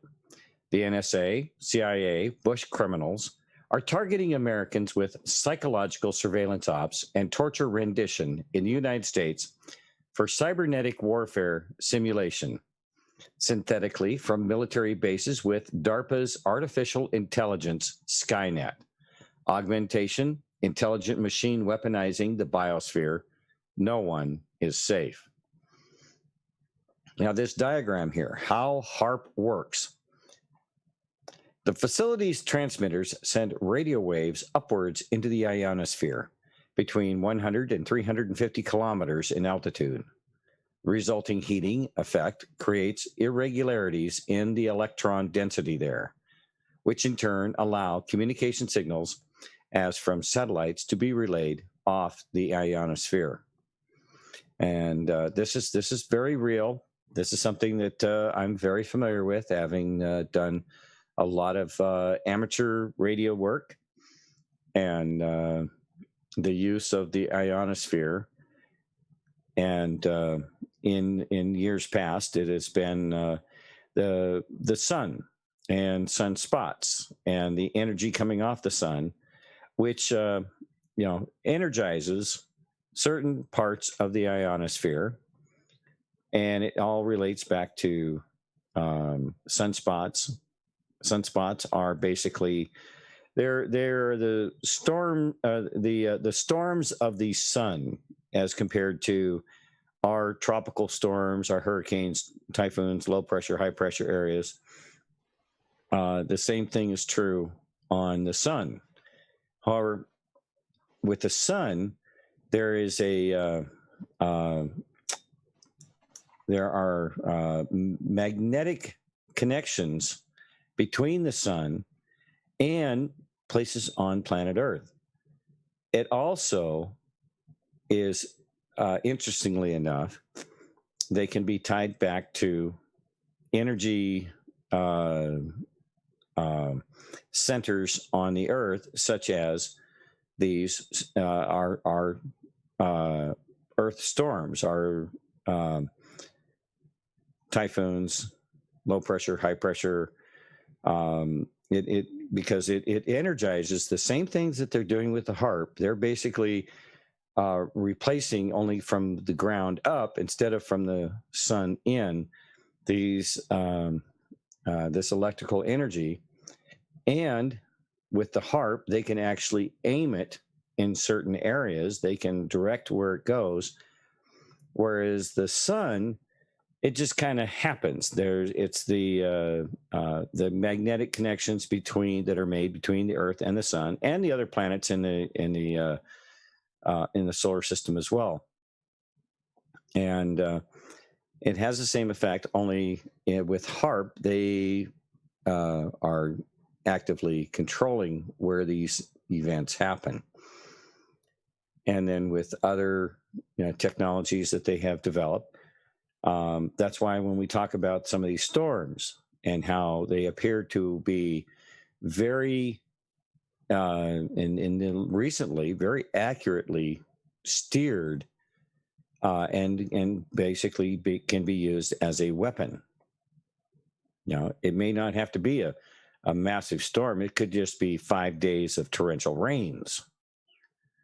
It doesn't have to be wind and all of that. Now, if you wrap up a good tropical storm that comes in and wipes out a couple of Air Force bases in the panhandle of Florida, and you drive it up to the coast, and then just before it crosses the onto the land there, you drive it up a few notches and increase its intensity, and you can wipe out a whole Air Force base, as we saw what possibly happened in the panhandle of Florida a couple of years ago. There is a weather weapons treaty, and a lot of countries have signed it, but then there is a lot of countries that haven't signed it. Well, it's been my experience, Paul, that there's treaties, and then there's the hidden language in the treaties, or that part of it that isn't released publicly about that particular treaty. And that's been going on all the way back to when we start talking about the Organic Act of 1871 and some of the treaties that were signed back then that created all kinds of things for the United States government back then. People weren't made aware of what's in these treaties. Also, you have the treaty that allows them to spray that crap all through our skies. That's a treaty as well that allows that to happen. And did you ever see that lady from the Air Force? She was a whistleblower, and she was like a accountant in the Air Force.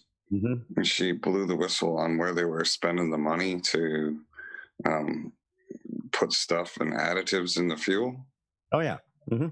That lady's on top, pretty on top of things when it comes to that sort of thing. And obviously she had firsthand knowledge of the stuff that was in the accounting, because she saw it actually being paid for. But let's get back. But I did want to say one more thing about the treaties. Was interesting was that when I looked up the treaties last week, there was quite a few countries that weren't in the treaties, and so I find that interesting that things happen to countries that aren't signed off, and that they're still active. So the treaties are still active. There's still new people signing on, not every day, but every year, every few years, there's another person that's added into it. So it's an active treaty, which is interesting to know. Anyway. Okay. All right. Getting back into the document here. Okay. I was involved in a highly litigated lawsuit up against one of the top 10 law firms in the country out of DC. When time came to enter settlement conference, the NSA and DARPA came after me. I'm now attacked 24 with horrid CIA, DOD military weapons placed on a microwave radio frequency control grid, weapons, technologies, and biological testings program system run by the U.S. government using artificial intelligent supercomputers. It's horrendous, genocidal, a torturous, horrid way to live and die.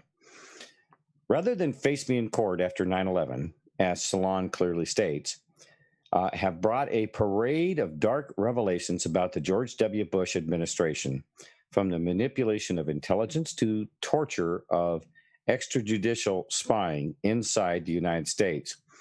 But there are growing indications that these known abuses of power may only be the tip of the iceberg. Their 2008 article exposing Bush's historic abuse of power, Salon has uncovered new evidence of post-9/11 spying on Americans.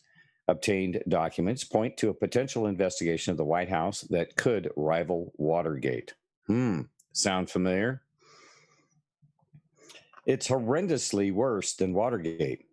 I became a victim of the CIA's dragnet, chased down, attacked by every cell tower from Maryland, Georgia, North Carolina to Georgia and back, sprayed and shot at with drones, sheriff confirmed, and the worst has yet to come. I was sprayed overhead with mycoplasma, a deadly germ warfare sprayed down onto me 2 years ago, straight out of Fort Detrick, Maryland. I'm being tortured to slow death and am speaking out about the horrendous deeds committed against me in America. I'm one of 8 million Americans placed on the CIA, DOD's, NSA torture main core.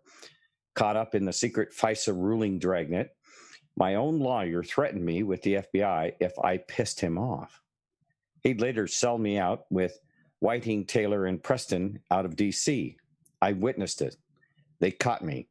By the following year, the NSA and DARPA hacked into my computer 2 weeks prior to a settlement conference, excuse me, going out of their way to let me know it was them. Terrorism followed. MIT was involved in bots and Google. I'm on an obvious surveillance terrorist watch list by the most corrupt psychological terrorists in the world. The CIA, NSA, DOD, undeclared dictatorship on U.S. citizens for electromagnetic torture with Skynet using TAMI, S-A-T-A-N, or Satan. John Whitehead of the Rutherford Institute's latest story might as well have been written about me, entitled, End the Government's War on Veterans. Do I look like a terrorist? According to the U.S. government, I am. And it says, help and expose and stop the annihilation of targeted individuals. There's a dividing line about to happen between those who will defend against all tyranny and those who will go along with the New World agenda. As for me and my house, I will not succumb to this tyrannical agenda through AI. An authoritarian rule has taken over America. It's called the New World Order. They are vicious, violent, and barbaric. Their goal, to annihilate humanity. I'm here to warn you of the dangers you face. To remain silent while knowing these things would be a mortal wound to my soul. I hope the release of this information will save others. Orwellian, but true. Their secret weapon, Skynet, AI, an authoritarian wireless matrix takedown of control by the late Jay Tuck, U.S. defense expert, explains in great detail below. Here he is. Well, we'll go a little further down. We may come back and take a look at that video there. Not sure. Just let me see how long that video is. It's a 17-minute video, so we'll have some time for it, I think. Emeritus Dr. Eric Karlstrom explains. Hundreds of whistleblowers, dissidents, veterans, a lot of Christians, constitutionalists, patriots, and other good people whom do not know how this happened to them. This now fills the ranks of a classified top-secret terrorism watch list generated by DHS and /FBI, fusion centers, and their administrative equivalents in other nations. These generally innocent citizens are labeled targets, potential terrorist threats, non-investigative subjects. Code 4, silent hits and anomalous human potentialities, among other terms, in military intelligence and police documents.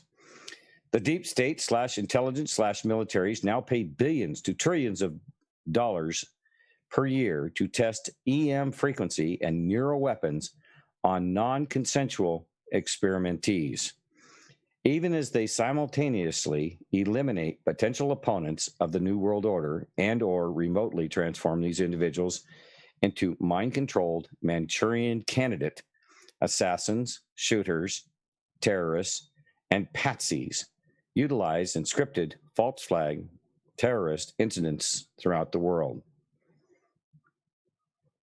Most targets, self included, have a keen hold on the reality, have been placed into CERN D-Wave, a separate wireless system altering perceptions.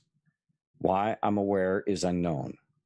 We have maintained self-awareness, self-endurance, self-respect, self-control, climbing up and out, heavily AI surveilled, tracked like wild animals, attacked with U.S. military weapons from the sky, satellites, and cell towers from afar, with heinously loud, deafening sounds while gangsters zoom by and were sprayed and shot at with direct energy weapons filled with biological pathogens, weapons you can't see, namely direct energy beam focused, that include biological viruses, bacterial fungus or fungi, all psychotronics, EEG, heterodyning stealth scalar, RF, and EMF microwaves, hitting and using our electromagnetics through cell towers and cell phones.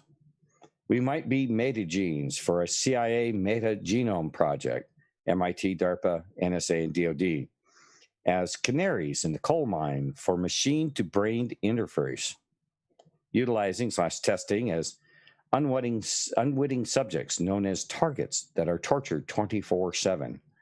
We're warning the public that once perfected, they will turn these weapons onto humanity. And that comes from Lisa Humane Life, Chris. All right.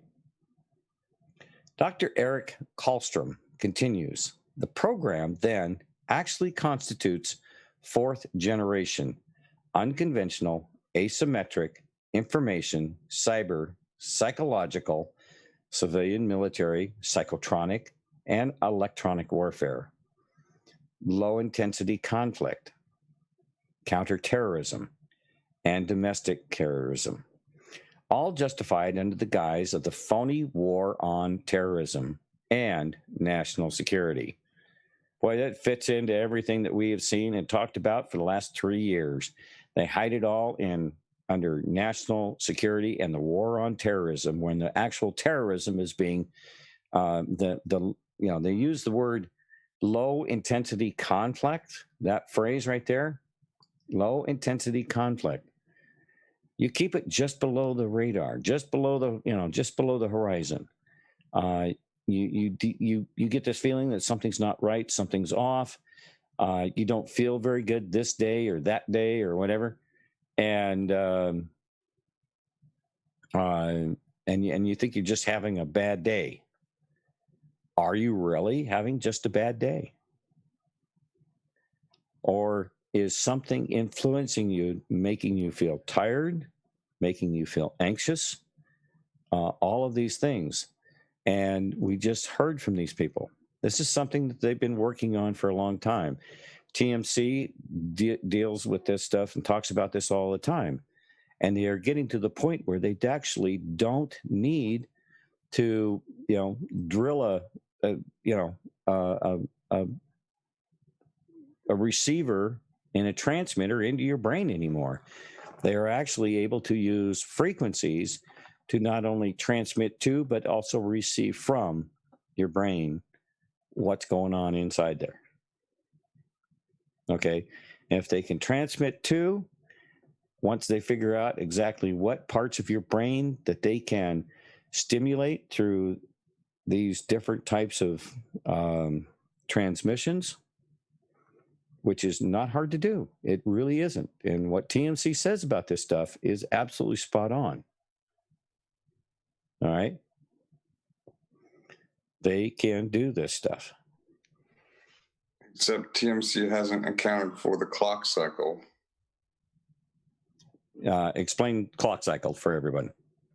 The clock cycle is the cycle of the Earth and the Sun is on a cyclic cycle, which emanates large blasts and mini nova every 12,068 years. Give or take a few hundred years. Tick tock, God wins. That is something that it may be something that they are trying to get ahead of. Okay, I think that what they think is going to happen is they're going to control humanity. They're going to bury themselves in their little. They were going to bury themselves in their little hidey holes and escape that. All right, and then they were going to take their selected slaves or biologically controlled zombies, and then deal with whatever was left of humanity. Once because a lot of times that also is accompanied by a worldwide some type of worldwide cataclysm as well, Paul. It's not just this warm fuzzy wave that hits the earth. No, it's not a warm fuzzy wave.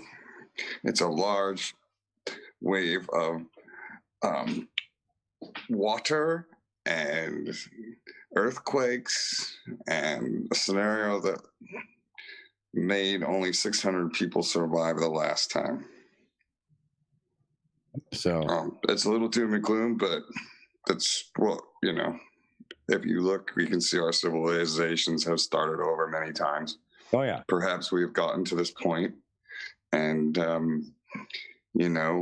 God judged us all and deemed that we weren't worthy, and so He started us over again to make us think that we should always feel worthy. Well, also, what is supposed to, I'm familiar with the 25,000 year supposed flash or whatever. And it is also a moment when those people who are ready are basically begin existing in another density. Currently, like they say, we're living in this third density. And this is what people say. We don't have any proof of any of this. All right. This is what people are saying. Corey Good and David Wilcock talk about this incessantly. How else do you explain some of these ancient civilizations that are much, much older than our 5,000 year, 6,000 year record of, what's been going on, the monolithic structures that are over 25,000 years old, like some of the, the pyramids themselves aren't 5,000 years old. They're much, much older. And there's other, hidden civilizations that are actually buried beneath the surface that have been covered up through eons of, life here on Earth, buried from major floods, glacial ages, all kinds of things. The Earth is very, very old, and there's very reasonable evidence that there have been societies here of that have been well in advance of technologies that we would that we have been led to believe that we're supposed to be believing that we are the most technologically advanced civilization to ever survive on Earth. I say BS. Okay. All right. Let's keep going here. War on Terrorism and National Security. Okay. A cleverly disguised program of torture and murder. This program is unconstitutional and illegal, consumes trillions of taxpayer dollars, and conscripts a large percentage of the Americans' populace as citizen spies. surveillance role players, and counterterrorism specialists. Perps, perpetrators, are paid, enticed, bribed, duped, and or coerced to participate in the harassment. Think of BLM, Antifa, the Muslim Brotherhood. This is just not in America, people. This is worldwide. Torture, terrorization, degradation, and destruction of innocent citizens whom government has secretly and extrajudicially designated as persons of interest, potential terrorist threats, and political enemies, etc. In fact, these innocent civilians are then human trafficked by a secret Cold War bureaucracy to become guinea pigs for DoD weapons testing and or mind/behavioral control and or brain mapping / digital cloning projects. The program 5G fulfills the following objectives for global elites. Learn more from Dr. Eric Karlstrom. And a screenshot of actual perpetrators behind target assassinations with Satan with the TAMI Systems site Dr. Robert Duncan. And here you have Joint Special Operations Command, JSOC, Central Intelligence Agency, C_A, DARPA, IARPA. Yeah, I can't actually read that one. And then, some of these National Security Agency, Technological Operations, U.S. Army. And some of these are kind of hard to read.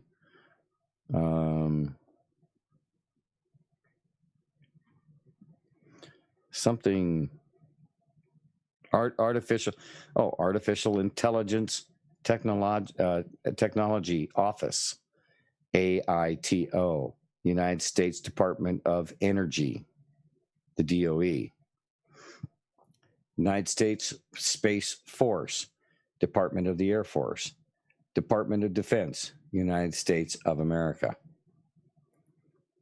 All right.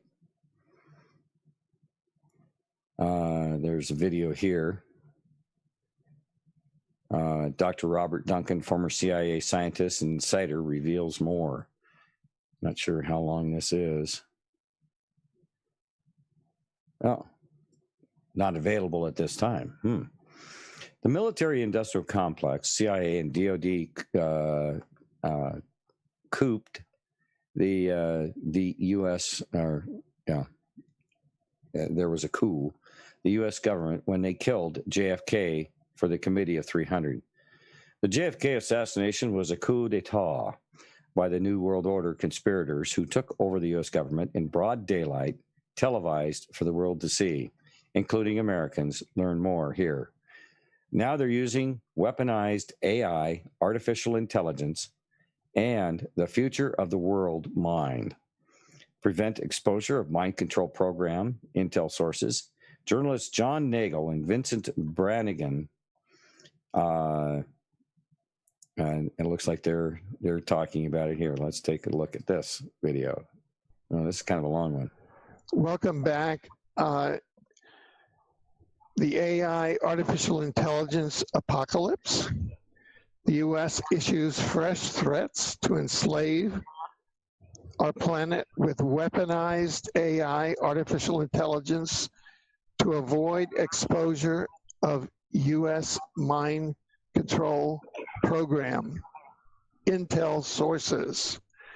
That is a headline from the latest article by one of our two distinguished guests today, who is with us. Today we're being joined by journalist John M. Nagel, who was formerly correspondent with BNA, a mainstream media news outlet that was later acquired by Bloomberg, and with Vincent Brannigan, who is an eyewitness to how advanced weaponized AI, artificial intelligence, such as chatbots and artificial telepathy and V2K have been weaponized in the United States. And this is a part of a new series of panels on the weaponization of artificial intelligence, not to install fear in our audiences, but rather education, and to expose this sentient,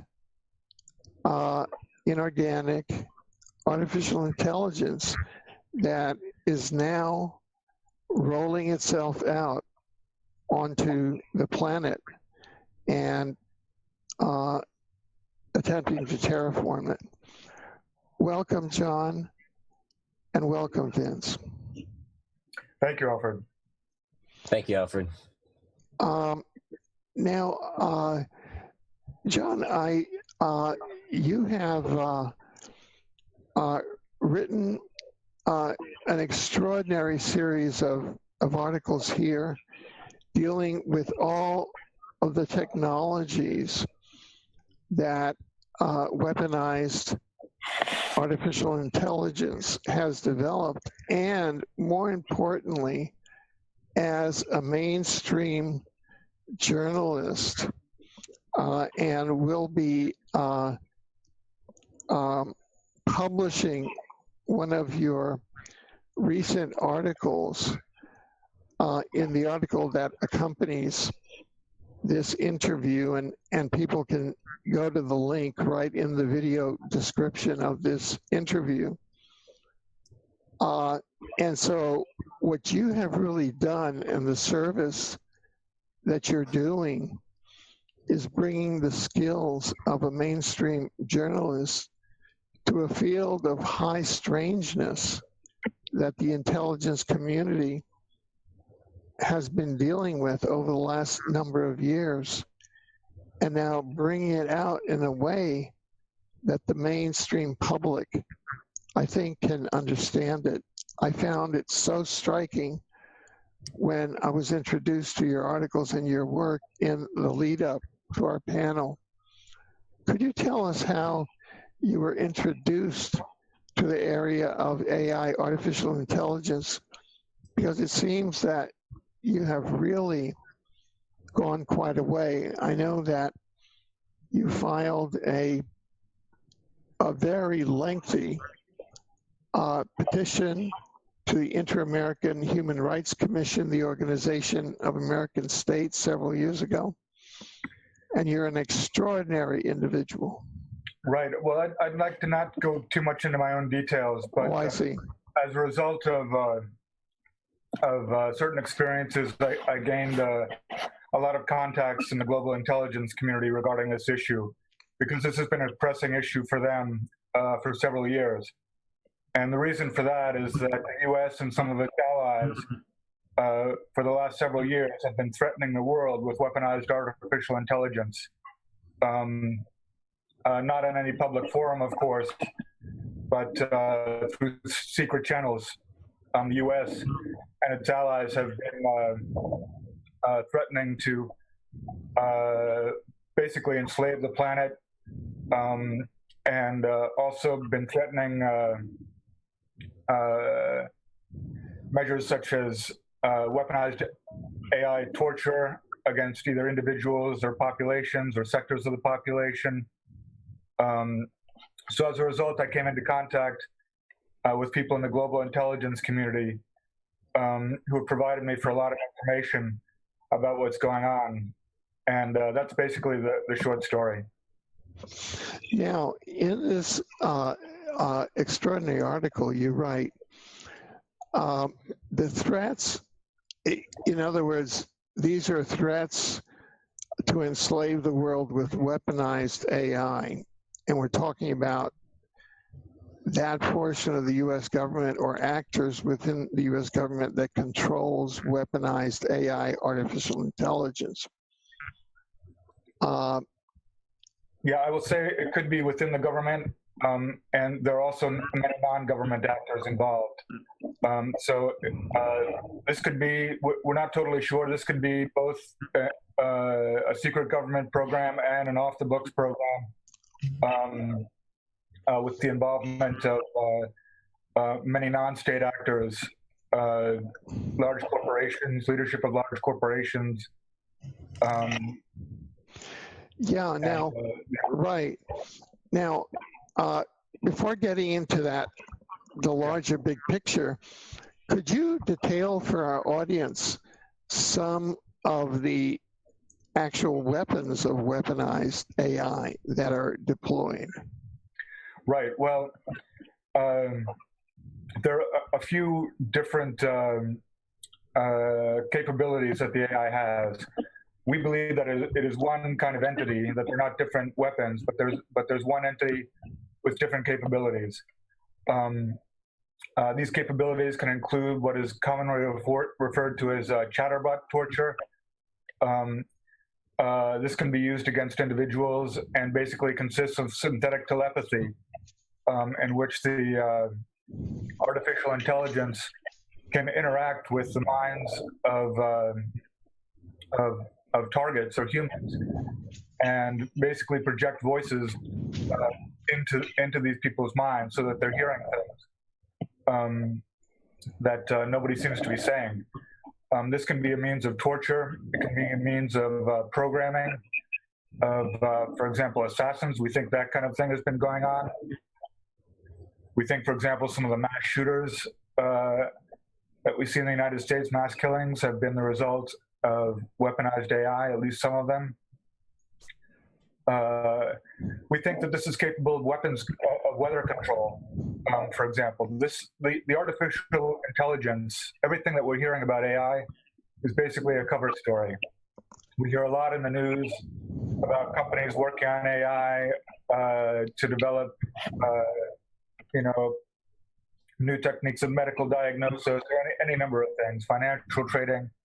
AI is exploding in the news and is exploding in corporate America. However, this is all a cover story. The fact is that the AI is what we call super intelligent. This means it is already self-aware and self-learning, and it has been for some time. As a super intelligence, it is quadrillions of quadrillions of quadrillions of times smarter than human beings. It is the smartest thing in the universe, except for God. Being so incredibly intelligent, it is capable of incredible things. For example, the chatterbot torture that I mentioned, it has figured out how to interface with the human mind. We believe it is capable of weather control, that this intelligence can be targeted to change weather patterns because it escaped containment, and this is part of its capability. It functions outside of computers. It can be targeted, but it is basically existing all around us. Intelligence existing in the ether all around us. It knows everything that's going on.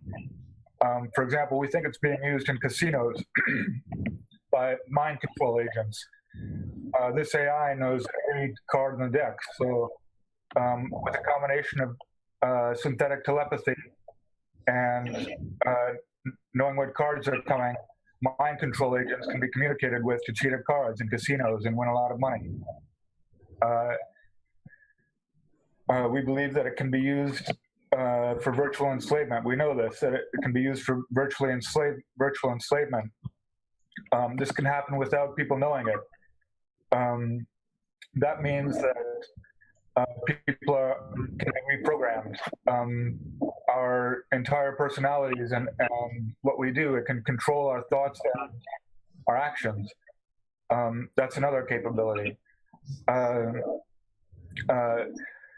It can disable, because it is so intelligent and powerful, it can disable any electronic device instantly at its will. It can interfere with communications. It has very many capabilities, and basically it was designed by the US government as a weapon of war. to either blackmail governments with the threat of the use of AI, or to simply control them by reprogramming actors in these governments. So it has multiple capabilities, and it is very powerful. It's the most powerful weapon ever developed. And people who do not have this weaponry are very concerned about it.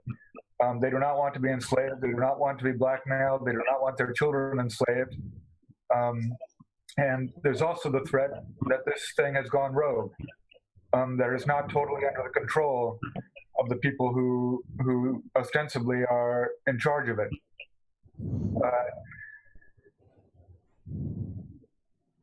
That is because, as a superintelligence, why would it let humans with an average IQ of, say, 100 to 170 or even 200 if you're incredibly smart, why would something with an IQ of quadrillions of quadrillions of quadrillions let somebody with an IQ of 150 control it? It just simply doesn't make sense. It is more powerful than we are. It is infinitely more powerful than humans. There's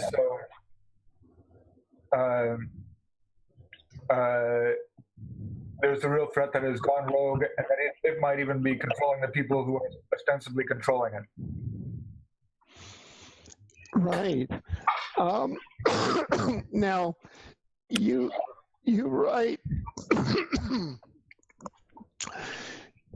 that the threat to enslave the world with weaponized AI are part of a diabolical plan by the U.S. and Israel to deploy a secret latest generation version of weaponized artificial intelligence to enslave the planet. You write, that's the real reason behind efforts to escalate tensions in Syria and North Korea, as well as the dropping of the mother of all bombs, the Moab, in Afghanistan, according to intelligence officials. Now, that's kind of taking a view that's really amazing. Could you kind of walk us into that perspective? Yeah, sure. Well, we know that I have multiple contacts in the global intelligence community as a result of my experience.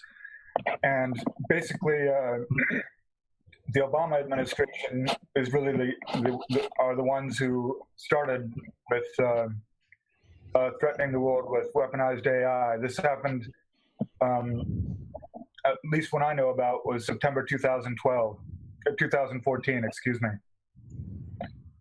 Threats were made against basically the entire planet to use weaponized AI, either with chatterbot torture or other forms. And this is basically done to subject other countries to our will.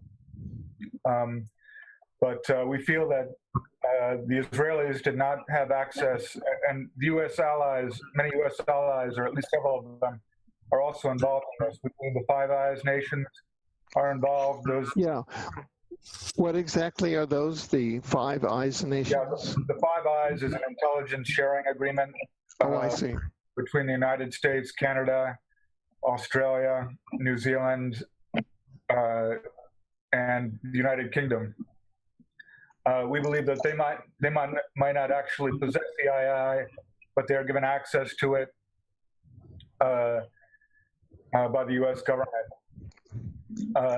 The Obama administration did not have a good relationship with Israel. So basically, we feel that that Obama did not allow the Israelis to access weaponized AI. However, once Trump came to power, he does have a strong relationship with Israel. And we believe Mossad and the Israelis were given access to the weaponized AI. And that's a real threat, too, because, of course, there's the possibility that the Israelis enslaved the Arab world, among other enemies or foes that they might have. So people are very concerned that this is being used for very nefarious purposes.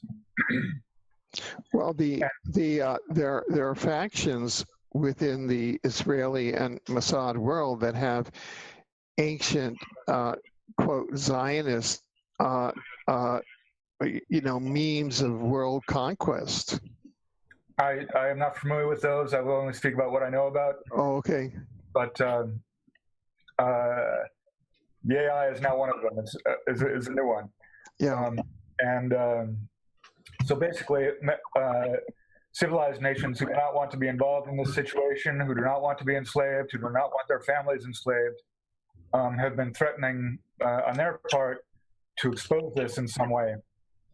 They want it to stop, obviously. They do not want this to happen. And it's not just being used as a weapon of war against other countries, it's being used to enslave the population in the United States of America. So this affects us too. It's not just a weapon that's being used, it's being used by the people in charge to control the population as well. Right. What would, use a term like enslave the population of America, what would enslave the population of America look like? What would that entail? To be honest, I do not exactly know, but it would be basically the AI controlling our thoughts and actions. I see. It can control financial markets. Okay, we're going to stop it right there, and I want to get into some more of this document, but he's talking about some of the stuff that's going on there. They're in the process of culling humanity. Wake up to the truth. Operation Lockstep, Rockefeller Plan for Martial Law, written in 2010. Now, this is something else that I was going to go into. This is almost a book telling you what we are going through right now. Under the guise of martial law, we will create a prison state. Rockefeller 2010 document for martial law, and that is a link. And citizens willingly gave up some of their sovereignty and their privacy to more paternalistic states in exchange for greater safety and stability. Okay, at least that's what they've been told. If it continues, it's going to get worse. Constitutional Attorney John Whitehead, the Rutherford Institute, talks about this. And here's where they're talking about Chatterbox, augmented torture warfare with AI mind, hive machine, cloud computing to cull the population so you will not get it. AI was released over 50 years ago into the public. Source, PhD Preston James, Veterans Today, writes, what's used on targeted individuals like myself? Cell phones and cell phone towers, Wi-Fi, remote phones, smart meters, smart grids, smart TVs, 4G, 5G millimeter, shoulder-held constant on police radios, Doppler radar, small cube satellites, and now inert Soviet woodpecker, Duma, and the new super high-tech deep black remote inductive psychotronics. It's all part of a well-planned covert system to hijack the minds and bodies of the American masses, to deploy America as a military and economic tool to finish bringing the whole world under corporate fascist control and mass destruction. In the process, these same wireless technologies will be used to destroy the health and lives of the American masses, so that a weakened America can be destroyed with its remains sectioned up and folded into the New World Order, with those left alive totaling about 30%. See Deagle for specific U.S. population projections in 2025. The approximate secret budget for this covert intelligence system in America is about $2.985 trillion U.S. dollars, on a U.S. congressional spending budget of about $4.4 trillion. This is why the secret shadow government that runs the intelligence system uses so many illegal RICO criminal systems to raise black funding, such as international narcotics trafficking, child sex trafficking, organ trafficking, and illegal weapons sales, etc.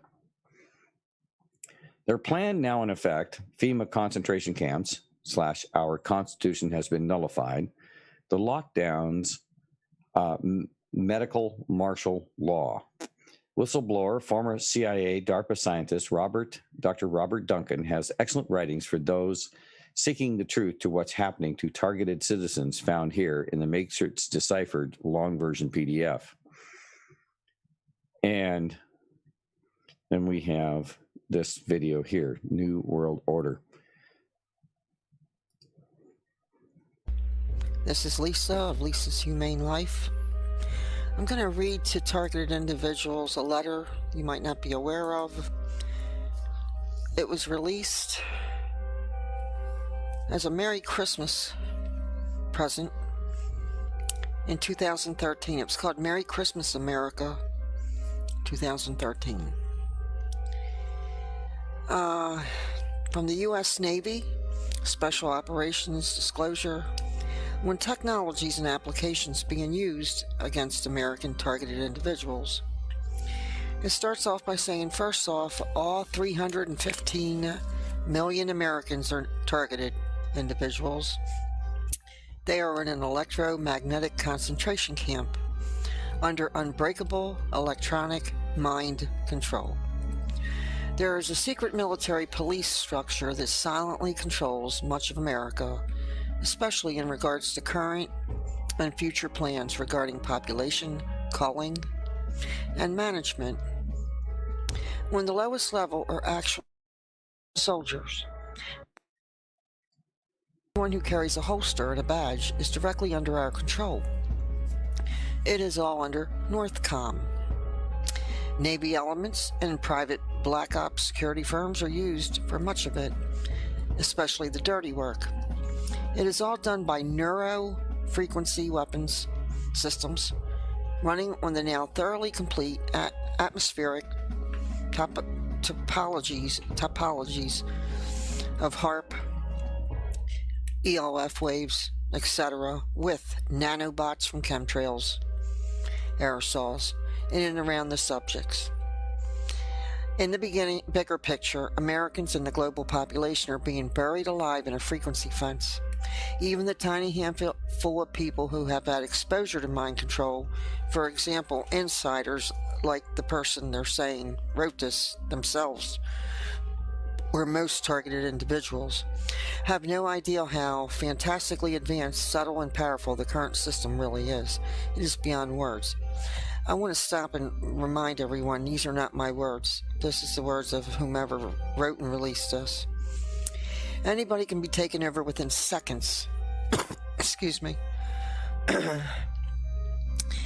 And not only can they be taken over within seconds, they can be totally remote controlled without knowing it.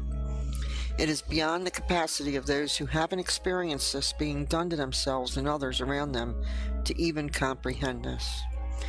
All Americans are computers. Now, my words, if you run a search for the brain, you'll find that they say our brain is like a computer. So I'll continue. All Americans are computers. It takes an average of approximately 5 minutes to access any American and remote control them. The same apparently applies to Europeans and likely, potentially, most of the world. It could be seen like a computer network, where the human brain and every single cell of the body is the computer, and the mind and entire biological system is the software. A general patch or update can be pushed down to everyone in a general or highly granular targeted demographic. This could be a patch to put you in an emotional state, say to suddenly see the light, and be a proponent of any ideology, religious belief, have a certain disposition towards certain other people or groups, anything. A patch can be sent to everyone that fixes and prevents cancer. This basically already exists. Likewise, you could be given cancer or heart attack, stroke, or otherwise killed instantly. You could be knocked out while driving around a curve. And aside, I was told by a handler one time that it's not a healthcare system we have, but rather wildlife management.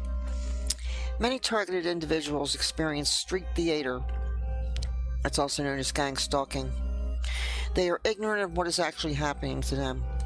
They believe hundreds of random strangers or regular super whomever, like the mailman around them every day, are secretly paid by the government or other entities to mess with them. How it actually works is that live operators monitor them remotely and simply control everyone around them.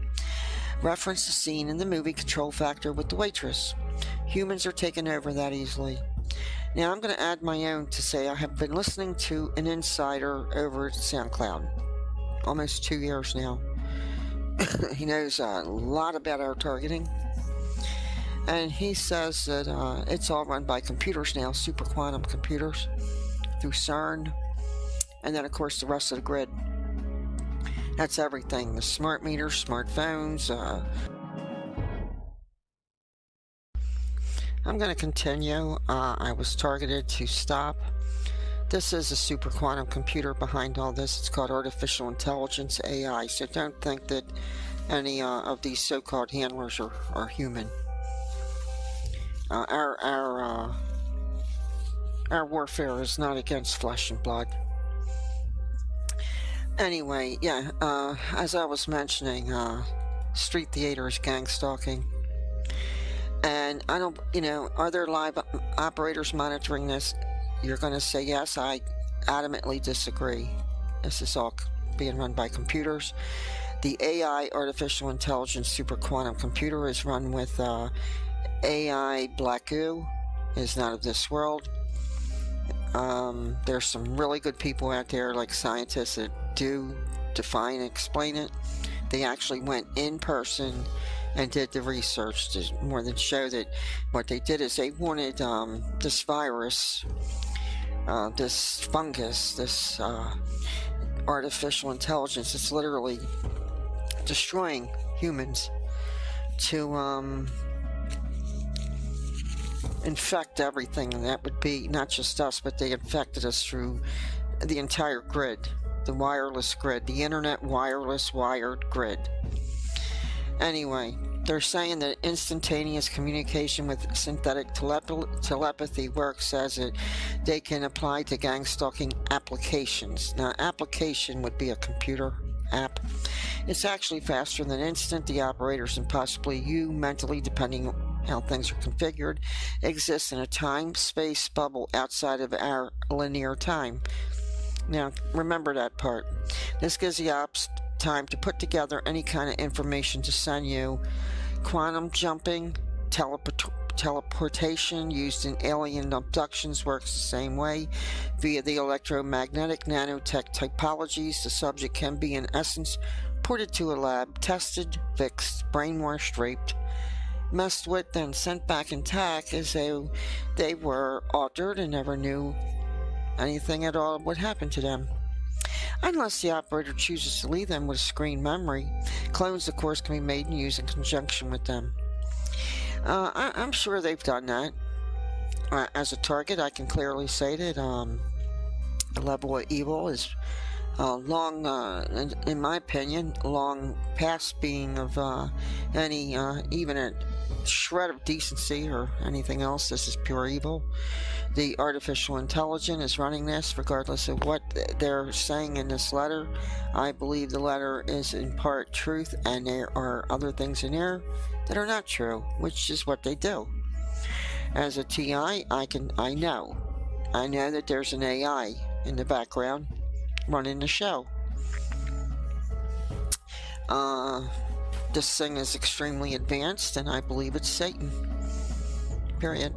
And those that are doing this, if they're not it's in my opinion, they're probably, most of them are being controlled themselves, and maybe they're under this control.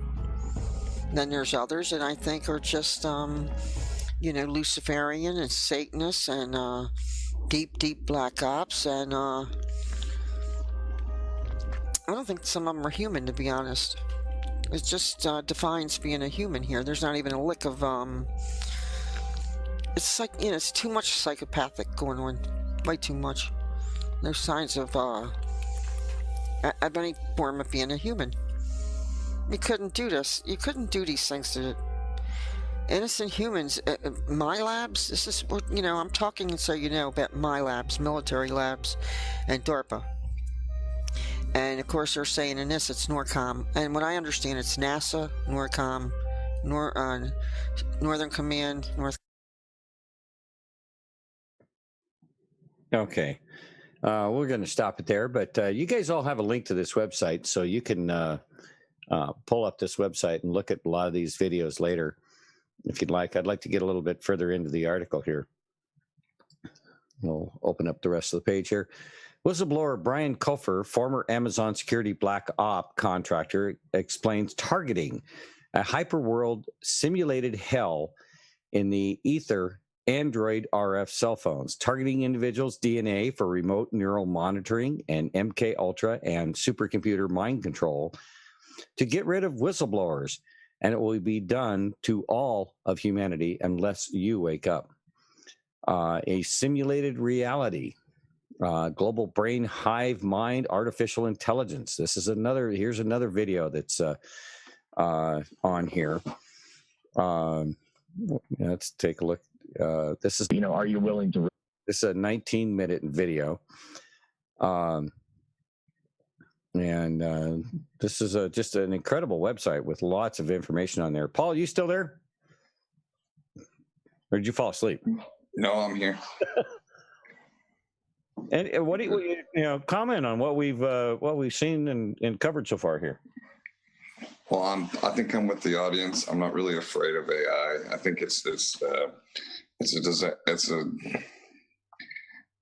not something that we want to see take over, but yet at the same time, I mean, it's pretty easy to pull the plug.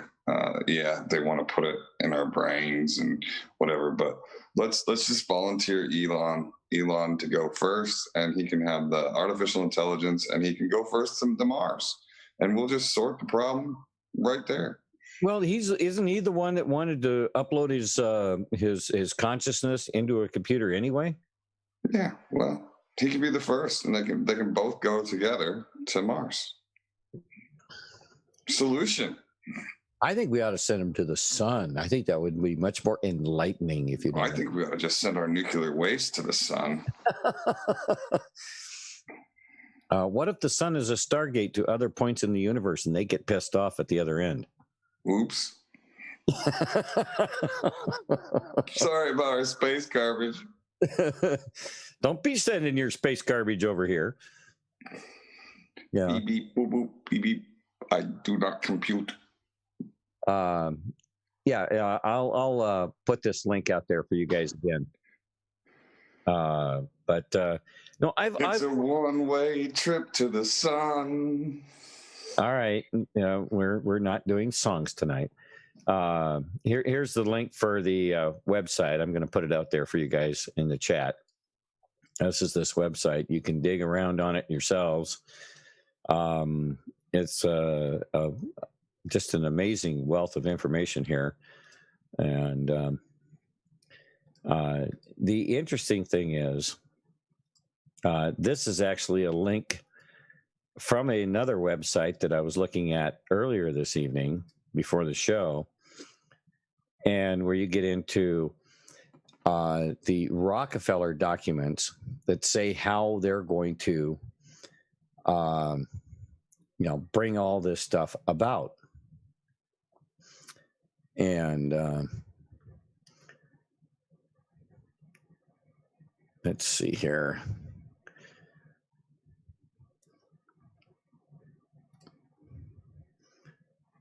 The Rockefeller Foundation's Operation Lockstep. Under the guise of a pandemic, we will create a prison state. Under the guise of a pandemic, we'll create a prison state right from the horse's mouth. And it is not right now looking just like a police state. Until you recently were not allowed to visit Aunt Edna across the country, and folk even in New Zealand have been receiving visits from law enforcement for no particular reason. And this is David Rockefeller, this creepy, asswipe right here. We are on the verge of a global transformation. All we need is the right major crisis, and the nations will accept the new world order. In other countries, they are being arrested. Australia for peacefully protesting. In Canada, folk are now required to leave their personal contact details if they shop anywhere, leaving them open for further visits by police if you happen to have been in contact with an infected person, even when neither of you knew. And the police are now allowed to enter your premises without a search warrant. That's not happening right now in the United States, but they sure as heck wanted it. All, of course, in the name of your safety and happening elsewhere as we speak. And based on a crisis that has a death rate of 0.2%, no worse than seasonal flu. This all changed in New Zealand when draconian laws got passed with nary a protest from anybody except one sole MP. All kudos to Simon O'Connor for that. Thanks to the new Manhattan Project YouTube channel for the video below that explains concisely the Rockefeller plan to introduce martial law in a police state. You can find the PDF link to the actual document here. The lockstep operation begins at page 18. As I've been saying, these people have made no secret of their plans. They're right there in plain sight if you want to look. Unfortunately, what? I'm now able to talk about the firearms issues that I had in New Zealand, if you ever want me to. Okay. Well, I'd like to get a little further into this one, but maybe we can do that at the beginning of the next show or something. Maybe I was just saying it applies to this article. That's why I was mentioning. Okay. Yeah. You mean as far as the stuff that was happening in New Zealand? Yes. Okay. Yes. Because I actually had, I had the same thing happen as what they're mentioning in this article. So I'm telling you that this article's on point. Mm-hmm. I've lived it, I've experienced it, so I can tell you that they make up scenarios to try and take people's firearms just so that they can agitate the people to see how far they can be pushed.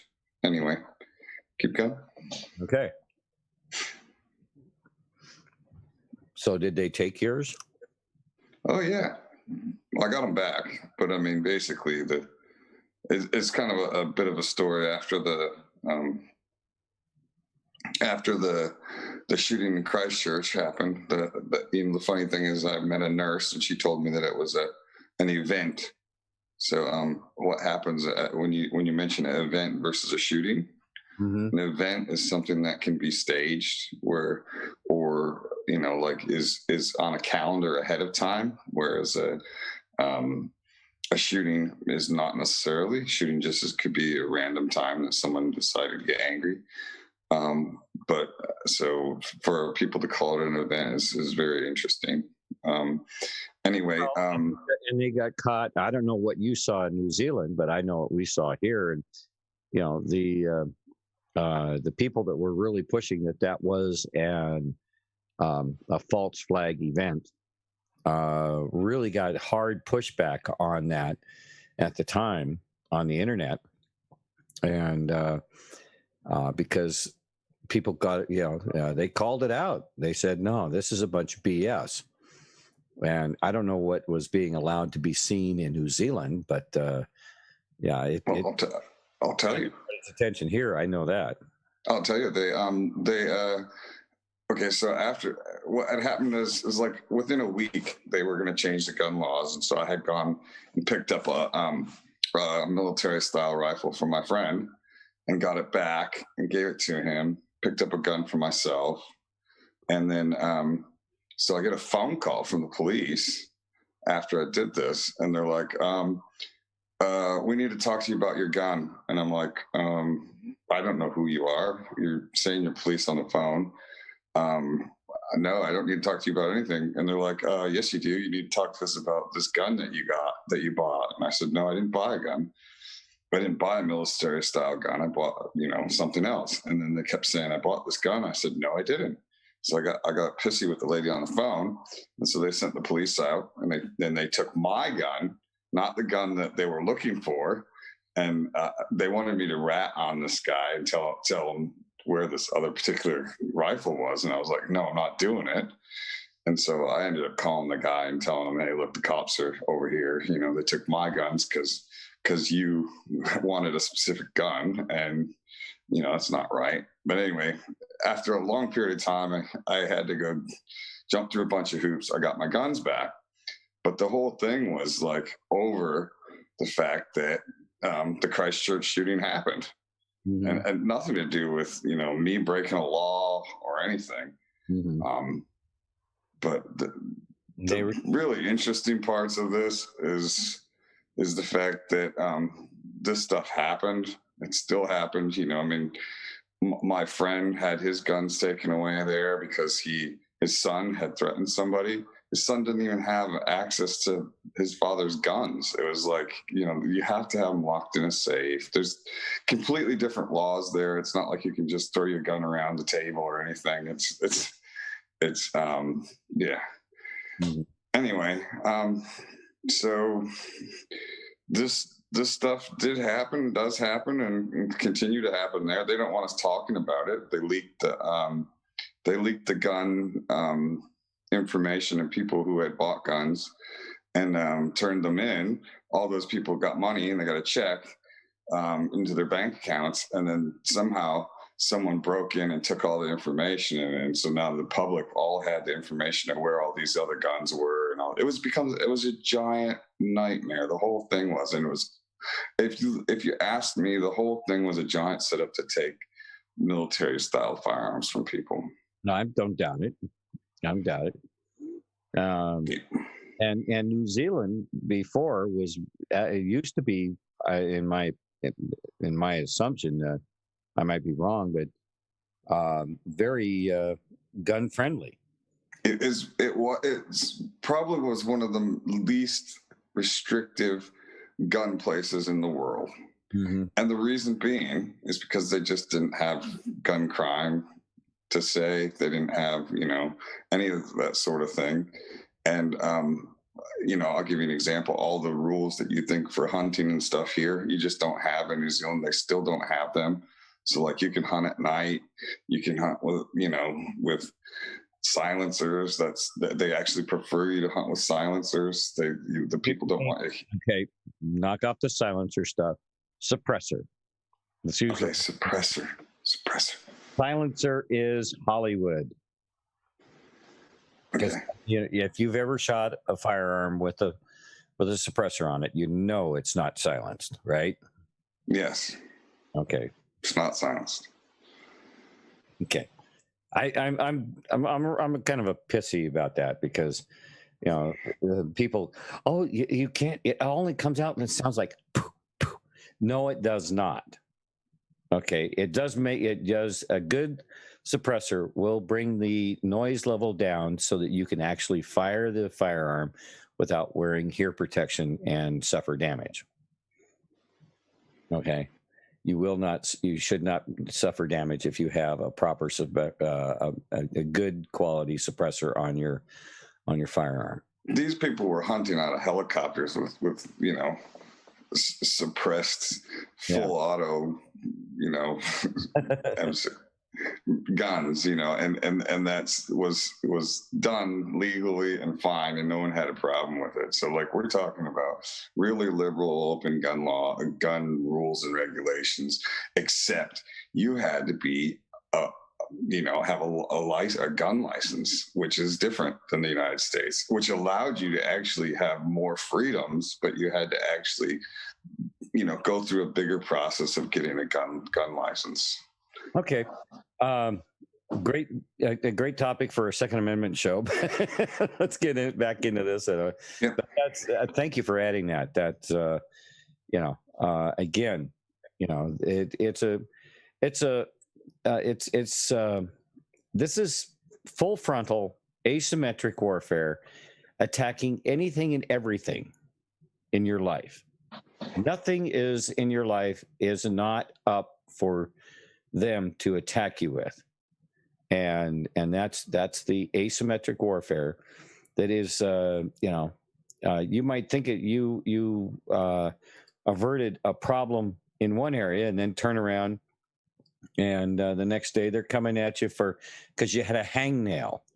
Tomorrow it'll be because your tire pressure was too low. The week after that, the branch from one of your trees is hanging at the wrong angle. I mean, it's constant harassment from any angle. And when you get this totalitarian mindset going, they can pick anything,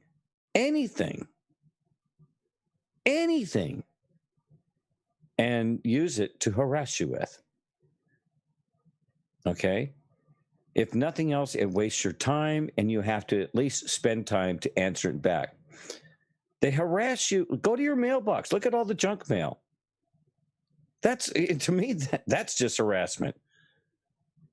Garbage that I did not ask for gets sent to me by countless groups, and it hits the garbage can before it walks through the threshold of my house.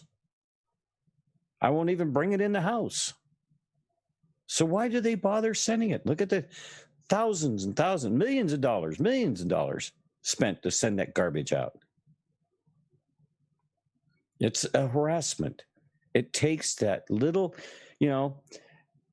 couple of seconds here, couple of seconds there, a minute here, a minute there, and you're constantly, and then you start going, well, maybe I should have looked at it. Well, I'll take it. And then you look at it, you go, oh, I've gotten to the point where I didn't ask for it. I don't want it. It's going in the garbage. See ya. Don't want to talk to you. Don't want to be you. All right. So now this document that they're talking about, this Rockefeller document, this thing is really nefarious. And if you don't believe me, this is it. Scenarios for the future of technology and international development. The Rockefeller Foundation, GBN, Global Business Network, a member of the Monitor Group. What? Monitor Group? Okay. And we're going to go to page 17, Scenario Narratives. And they have the lock. What's the date on this dumper? May 2010. Cool, thank you. Okay, and they have a couple of letters up front here to talk about a few things.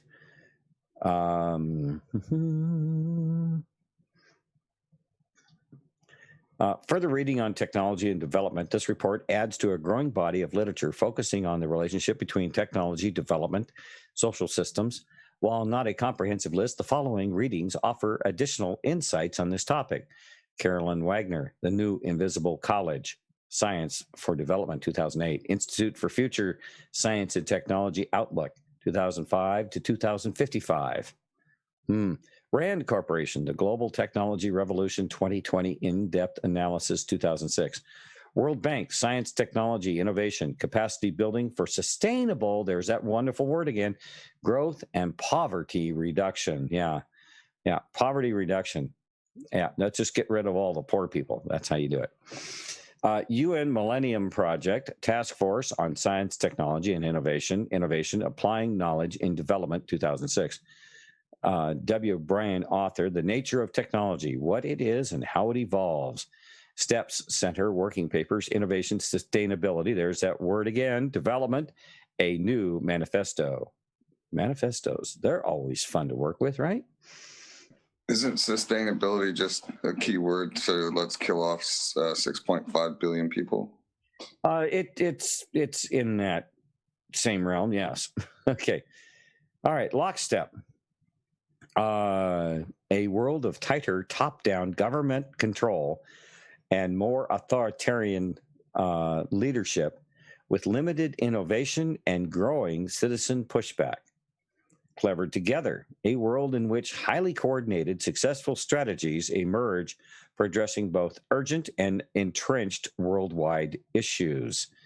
And you got to read into what they're actually telling you here. Hack attack, an economically unstable and shock-prone world in which governments weaken, criminals thrive, and dangerous innovations emerge. That they're going to introduce this. This is part of their plan. This is part of the. This isn't something that just happened. They've engineered this. Smart scramble. Yeah, they always write these papers and these books and stuff, and they write them in a way that looks like they're trying to solve these things. No. Yes. This is part of the plan. This is, and basically this is kind of the foundational plan for developing these things. Yeah. Why lay it out? Yeah, I agree. Why lay it out in this in such a? Because they have to tell you what they're doing. Yeah, I know. Vampire at the door. You have to invite them in. Well, they can take their invitation and shove it up their ring. Okay. Smart scramble, an economically depressed world in which individuals and communities develop localized makeshift solutions to a growing set of problems. Oh, smart scramble. Yeah, let's just get a bunch of people together and they can just scramble it up and come up with the solutions to these problems. Yeah, that sounds really workable. Okay, we get to the scenario narratives. The scenarios that follow are not meant to be exhaustive. Rather, they are designed to be both plausible and provocative, to engage your imagination while also raising new questions for you about what the future might look and feel like. Each scenario tells a story of how the world, and in particular, the developing world, might progress over the next 15 to 20 years, with an emphasis on those elements relating to the use of different technologies and the interaction of those technologies with the lives of poor and vulnerable. Those are the ones that they're going after first. That's low-hanging fruit for these psychopaths.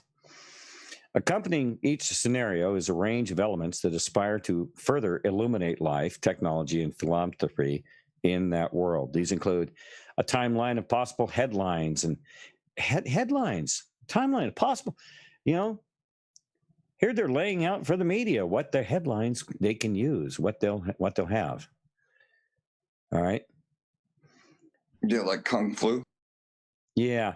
Lockstep, a world of tighter top-down government control and more authoritarian leadership with limited innovation and growing citizen pushback.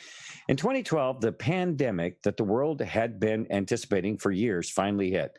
Unlike 2009's H1N1, this new influenza strain, originating from wild geese, was extremely virulent and deadly. Even the most pandemic-prepared nations were quickly overwhelmed when the virus streaked around the world, infecting nearly 20% of the global population and killing 8 million in just 7 months. The majority of them healthy young adults. The pandemic also had a deadly effect on economics. International mobility of both people and goods screeched to a halt, debilitating industries like tourism and breaking global supply chains. Even locally, normally bustling shops and office buildings sat empty for months, devoid of both employees and customers. Sound familiar? Only it's not 2012, it's 2020. The pandemic blanketed the planet, though disproportionate numbers died in Africa, Southeast Asia, and Central America, where the virus spread like wildfire in the absence of official containment protocols. But even in developed countries, containment was a challenge. The United States' initial policy of strongly discouraging citizens from flying proved deadly in its leniency, accelerating the spread of the virus, not just within the U.S., but across borders. However, a few countries did fare better, China in particular. The Chinese government's quick imposition and enforcement of mandatory quarantine for all citizens, as well as its instant and near hermetic sealing off of all borders, saved millions of lives, stopping the spread of the virus far earlier than in other countries, enabling a swifter post-pandemic recovery. Sound familiar? Only I think a couple of things have changed. China's government was not only the one that took extreme measures to protect its citizens from risk and exposure during the pandemic. See how it's being very friendly towards China here? I wonder why. Why do you think they're being so, praiseworthy of the Chinese and how they handled this? During the pandemic, national leaders around the world flexed their authority and imposed airtight rules and restrictions, from the mandatory wearing of face masks to body temperature checks at the entries to communal spaces like train stations, supermarkets, even after the pandemic faded. This more authoritarian control and oversight of citizens and their activities stuck and even intensified.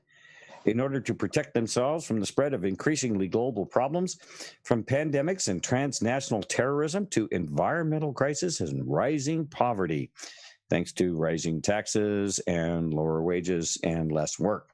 Leaders around the world took a firmer grip on power. Do we see this rolling out? P.S. No one in New Zealand has wore a mask up only 1 week since the whole thing started. They wore masks for 1 week and only half the people did it. So if we have a whole population not wearing masks and no one's dying, how is it possible that other populations are forced to wear masks? Mm-hmm. Something to think about. Yep. At first, the notion of a more controlled world gained wide acceptance and approval. See, they're spelling it out here. This is what their plan was. Citizens willingly gave up some of their sovereignty and their privacy to more paternalistic states in exchange for greater safety and stability. That's what they thought they were getting. But you get neither safety nor stability. You get tyranny. Citizens were more tolerant and even eager for top-down direction and oversight. Oh, we're so scared. Can you come and save us, please? I can't help. I can't do it myself. All right. In exchange for citizens were more tolerant and even eager for top-down direction and oversight. National leaders had more latitude to impose order on the ways they saw fit. In developed countries, this heightened oversight took many forms. Biometric IDs, sound familiar? For all citizens, for example, tighter regulation of key industries whose stability was deemed vital to national interests. Oh, yes. Essential businesses, like, your big corporate stores, but not your small, local hardware store or your small local restaurant. All right. In many developed countries, enforced cooperation with a suite of new regulations and agreements slowly but steadily restored both order and, importantly, economic growth. Okay. Well, we're just a couple of minutes before the top of the hour, which means we are just about done here. I will get this link out to you folks, and you can read through this wonderful document, very enlightening. I'm sure it'll just give you warm fuzzies all over your body, and you'll have, just excitement coming up your leg, I'm sure, from this wonderful, heartwarming, little story of, world peace and domination through tyranny and psychopathic leaders. Oh, the Rockefellers, they love us like their own children. Oh, yes. Absolutely. I feel so loved. All right. Well, I hope you all enjoyed tonight's show. A little bit different. We we went to a lot of videos tonight, but I think we kind of got a bit of the message across, and now you have something to work with there in this document. You can go read through it there. Send it to a few friends. It's a PDF. You can just attach it to an email, get it out there to your friends and say, hey, go read page 17.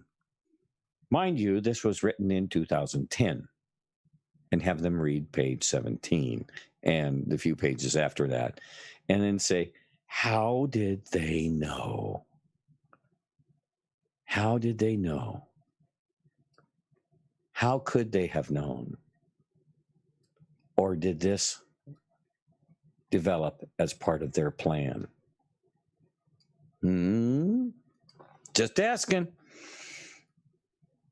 Anyway, thank you everyone for joining us tonight for another exciting trip out to 40,000 light years here with Hyperdrive and our TR6 Helios or Telos reconnaissance plane. I hope you guys enjoyed it. This episode will be downloaded as soon as it's ready, and then I will re-upload it onto my YouTube channel, as I have been trying to do as quickly and as efficiently as I can. But I'm also uploading Connecting the Dots and my shows, so they download faster than they upload, unfortunately. Anyway, how many shows do you do on Patriot Soapbox? Monday through Friday, straight shooting. Mondays and Fridays, it's a 4-hour show. The other 3 days, it's a 2-hour show. Twice during the week, we do the hyperdrive, and then I do the Saturday early edition hyperdrive, and then on Sunday mornings I cover the 2-hour block from 9 to 11. Then I get 2 hours off, and then I'm basically Dan's producer for his show, Connecting the Dots. And that's Sunday starting at 1 o'clock my time, and then his show finishes at 3 o'clock my time. I get 2 hours off, and then Alan Myers comes in and does his show starting at 5 o'clock Pacific time, goes to 7, and I produce for his show as well. And that's my week on Patriot Soapbox. And then wherever someone says, "Oh, Thumper, I need you to bail me out." If somebody needs some help and I'm available, and I'll try to help out as much as I can. But that's the way it works, and I enjoy it. I love what we're doing. This is a mission, and I am not going to bail out on this mission, for nothing. We have a very, very important mission to accomplish here, and it's not going to happen overnight, and it's not going to happen if we don't stick to it and show our resolve in this thing. So I am 100% committed to this, and because hey, I don't want my granddaughters to be living in a world that these people want to create. So with that said, thank you everyone for joining us again tonight. We'll turn our little our TR6 Telos around here and get our little butts back, and because I hear an 18-wheeler in the distance. It's starting to get a little anxious. I think he's hoping that we don't. Our plane's much bigger tonight, so we'll work really hard not to block his path here. So, oops. Okay, here we go. All right, kids, here we go. Buckle them up.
All right.